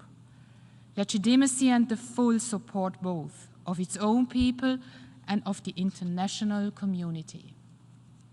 Both these aspects have also driven our initiative to create the IIIM for Syria, which has boosted the principle of universal jurisdiction and until today represents the most concrete pathway to justice for the Syrian people. Mr. President, when we talk about enhancing institutions and the rule of law, we have to start at our own doorstep. The drafters of the United Nations Charter have shown great vision and leadership in setting principles for a peaceful and prosperous world, where the rule of law and individual freedom prevails, peoples determine their own fate, and disputes are solved amicably. They are as valid and pertinent as 76 years ago. Unfortunately, the practices and processes of the United Nations do not always lend themselves to implement these principles. We often find ourselves in a situation where our actions or lack therefore are in clear conflict with those principles. Such situations include massive violations of international law, especially the law of war and human rights. The very fabric of our rules-based international order, while the political bodies of the United Nations remain silent. Mr. President, this Assembly must take responsibility and step forward in such situations, as it has done in the past at times. The General Assembly should also convene as a matter of course in each and every case when the Security Council action has been blocked by a veto. Liechtenstein will pursue this idea with interested states as one concrete contribution to enhance accountability in the institutions of the United Nations. There are, of course, many more areas in urgent need of reform, in particular the Security Council, and Liechtenstein will continue to make its independent voice heard where needed. We also look forward to an energized second term in office of Secretary General Guterres, in service of an inclusive, powerful, and effective multilateralism and our common agenda. We should aspire to deliver on this basis by building the 6 bridges the Secretary General has identified for all of us and the peoples of the world. I thank you.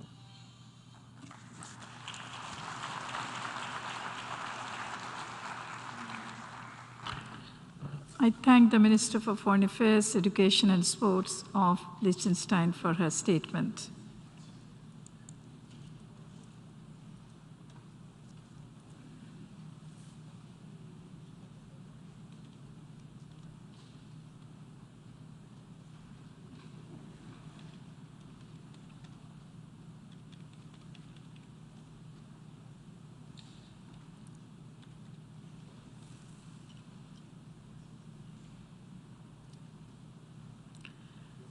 I now give the floor to His Excellency Vivian Balakrishnan, Minister for Foreign Affairs of Singapore.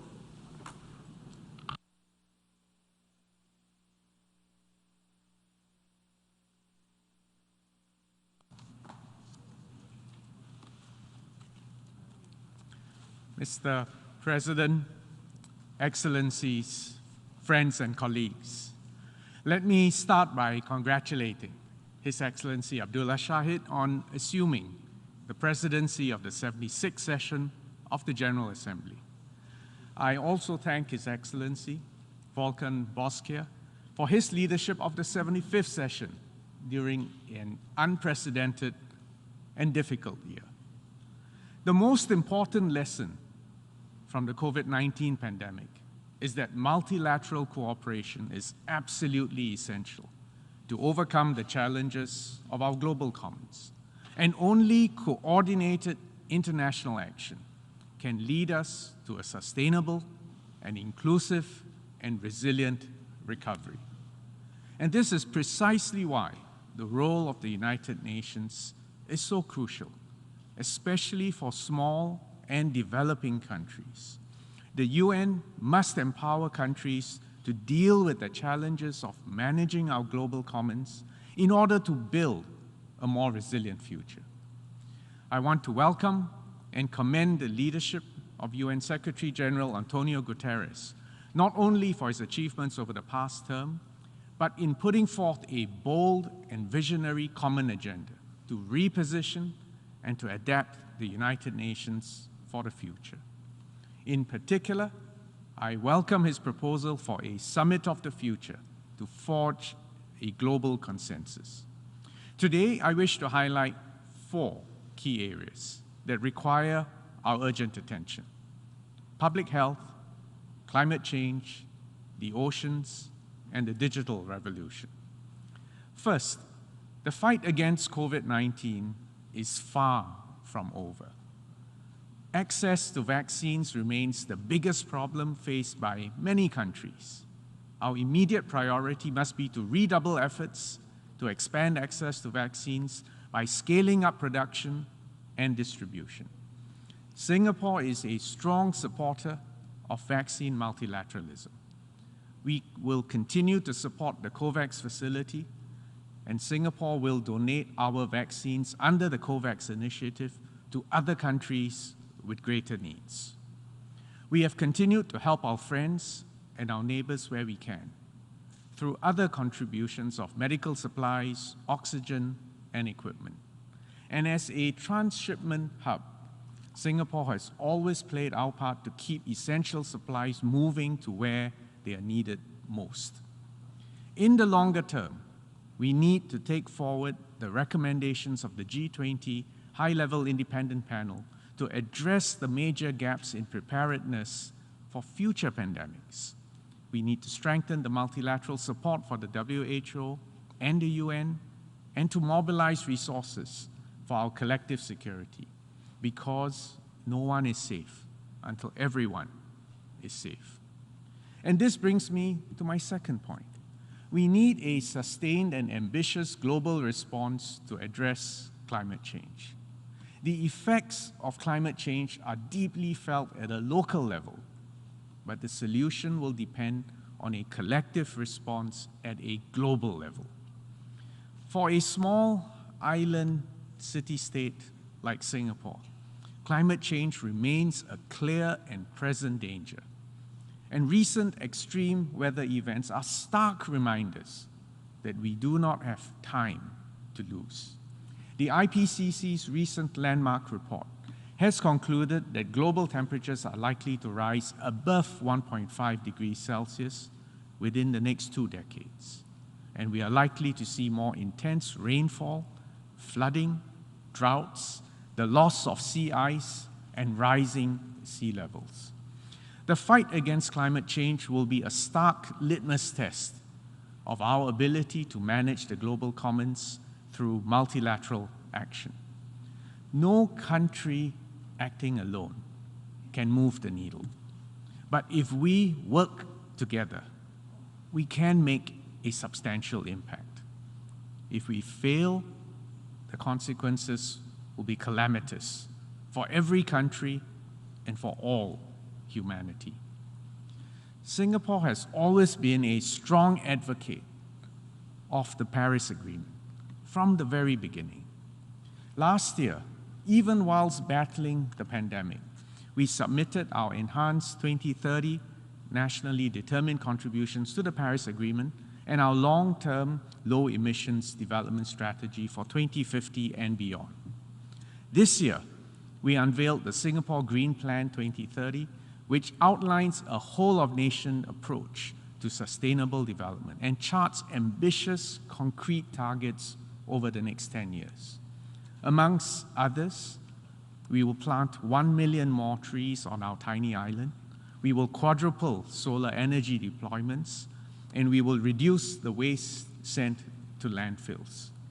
We are also committed to working with our partners in new areas, including green finance and clean energy solutions.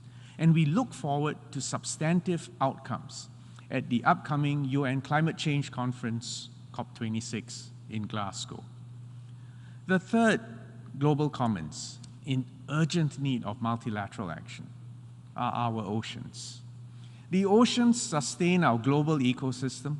They are a repository of biodiversity and a buffer for climate change. They are also a critical artery for trade and a source of jobs and livelihood for billions of people. As a tiny island state at the confluence of key global shipping routes, heavily dependent on maritime trade, Singapore, therefore, is an ardent advocate of the UN Convention on the Law of the Sea, UNCLOS for short. UNCLOS is the foundation for a rules-based governance of the oceans in all aspects. It sets the rules for maritime entitlements and provides the overarching framework for the peaceful resolution of maritime disputes. It is fundamental for maintaining open trade routes and sea lines of communication. The 40th anniversary of the adoption of UNCLOS next year is an opportunity for us to reaffirm our commitment to UNCLOS as the primary legal instrument for oceans governance. And we need to do more to ensure its effective implementation. Singapore also firmly believes in the importance of conserving and ensuring the sustainability of our marine environment. So we look forward to the 4th session of the BBNJ Intergovernmental Conference next year and to the 2nd UN Ocean Conference to be co-hosted by Kenya and Portugal next year. The 4th area for urgent multilateral action relates to the digital revolution and its impact on sustainable development. The digital revolution was well underway before COVID-19 erupted, but the pandemic has accelerated the pace and the scale of this ongoing revolution. Digital technologies have empowered millions of people, but actually the gulf of opportunities between the digital haves and the digital have-nots has actually widened. Today, 3.8 billion people remain digitally disconnected. And this digital divide has prevented access to education, to healthcare, and to many other essential services for millions of people around the world. Digital transformation is not just about new technologies or new hardware. Fundamentally, it must be about improving lives, empowering people, and especially the poorest and the most vulnerable. It is about strengthening the resilience of our societies and economies. And in a nutshell, digital transformation should be about sustainable development. To put it differently, if we do not close the digital divide, we will not achieve the sustainable development goals. And this is why digitalization poses a global challenge, and it requires a concerted global response. There are many questions related to this transformation. How can we provide fair and secure access to digital data so that the data is not monopolized by a few and leaving the vast majority digitally disenfranchised? How can we encourage a freer flow of data across the world to promote innovation and inclusive sustainable development? Can we find ways to address the pandemic of misinformation, which sometimes, arguably, has been worse than the pandemic itself? There are no easy, ready answers, but we clearly do need to have a conversation about a global framework to maximize these opportunities and to deal with the challenges posed by the digital revolution. The goal is both simple and singular. How can we enhance multilateral cooperation to leverage digital technologies for sustainable development? There are many paths that we can take. The Secretary General's proposal for a global digital compact, or perhaps a new UN Convention on Digital Transformation for Sustainable Development, or a framework of norms and principles. I leave these options on the table to be part of a conversation that we all need to have at a global level. As a tiny country, as a vital node in the international digital network, Singapore has always advocated a global architecture that is open, inclusive, interoperable, and multi-stakeholder. Such a global digital architecture must be shaped by a few guiding principles. One, the voices of small states must be heard, and our concerns taken into account. Two, digital transformation needs to be people-focused, and it must improve people's daily lives. Three, we need to involve all relevant stakeholders, the government, the private sector, civil society, because it is no longer possible in today's digital world to neatly draw lines between government, industry, and citizens. Fourth, we need to think digital, which means thinking in an integrated, multidisciplinary, multi-sectoral way. The complex problems of today and tomorrow require innovative solutions. And five, we need concrete action through identifying a common set of digital development goals and a framework for multilateral cooperation. At the national level, Singapore is already building partnerships with many countries. We have concluded digital economy agreements with several of our partners. We co-lead the WTO Joint Statement Initiative on e-commerce with Japan and Australia. And this now includes more than 80 member economies and comprise 90% of global trade. These can be building blocks in a larger global architecture. At the broader level, we need determined action to close the digital divide, not only within nations, but also between nations. There is already much work being done, but we need to give these efforts a stronger push through education, training, and improving the digital skills and literacy of our people across the board, investing in infrastructure for universal and affordable internet connectivity, and expanding access to data and digital public goods, including open source software and digital utilities.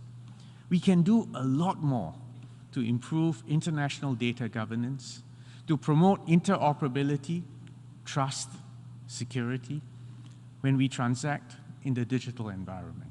I've only touched on some of these issues that I believe we need to look at. There are other important issues outlined in the Secretary General's roadmap for digital cooperation, and the common agenda that he has set out lays out a way forward on a global digital technology track.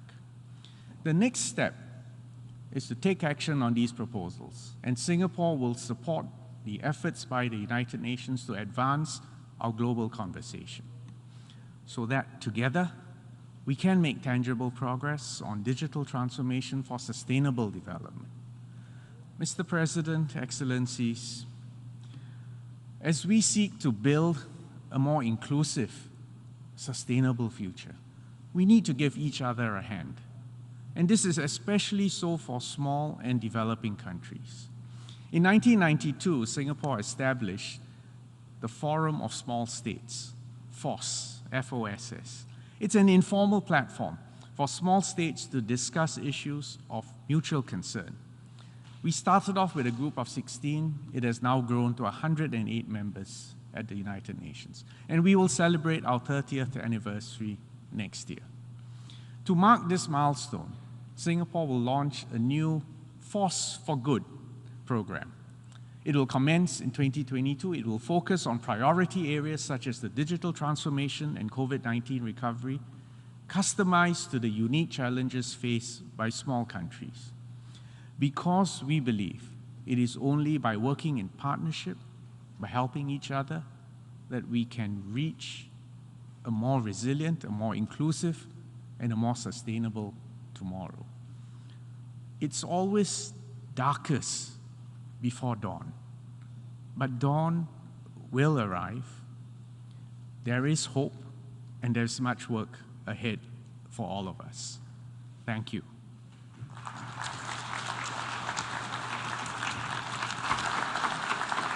I thank the Minister for Foreign Affairs of Singapore for his statement. We have heard the last speaker in the general debate for this meeting. We will continue the general debate on Monday, 27th of September at 9 a.m. in this hall. The exercise of the right of reply has been requested. May I remind members that statements in the exercise of the right of reply are limited to 10 minutes for the first intervention and to 5 minutes for the second intervention, and should be made by delegations from their seats. I call on the representative of Indonesia.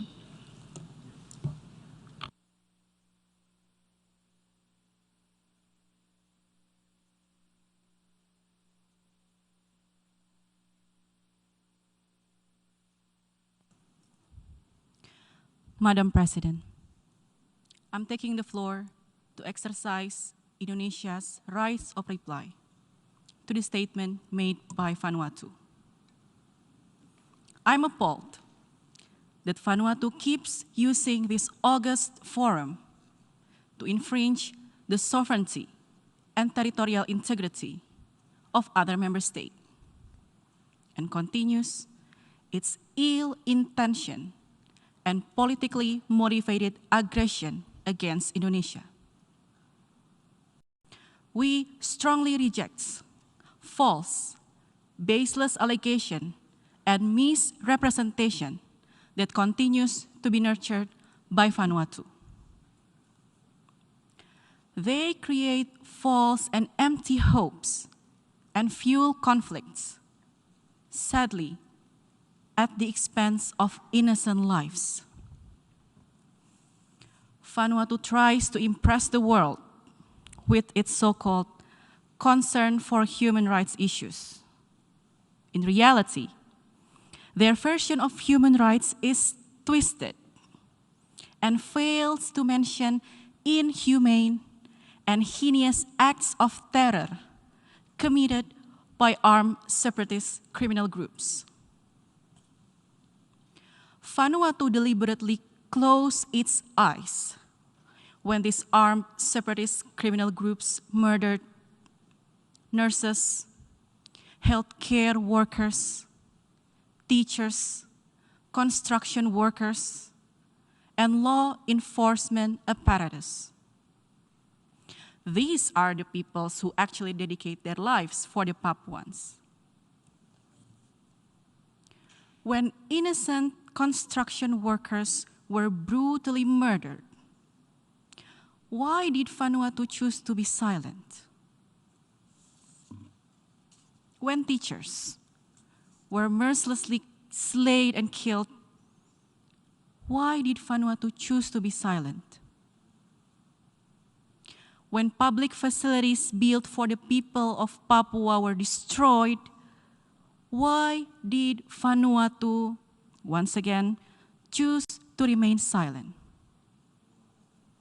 In fact, Vanuatu is advocating separatism under the guise of artificial human rights concern. Is this their understanding of human rights? Vanuatu has repeatedly tried to question the unquestionable status of Papua as an integral state, as an integral part of Indonesia. This violates the purposes and principles of the UN Charter and contravenes the Declaration on Principles of International Law concerning friendly relation and cooperation among states. We cannot let this repeated offense against the UN Charter continue in this forum.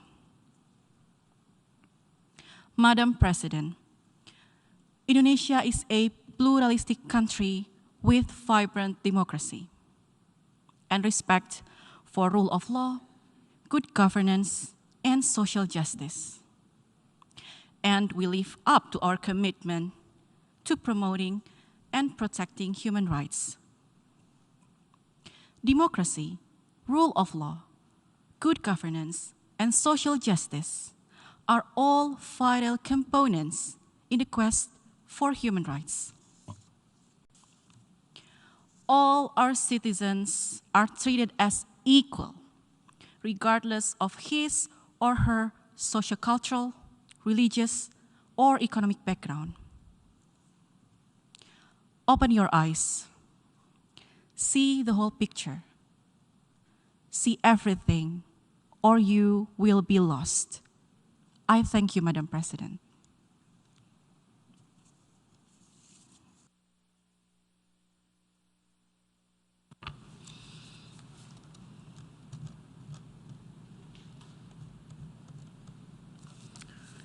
We will continue the general debate on Monday, 27 September at 9 a.m. in this hall. The meeting is adjourned.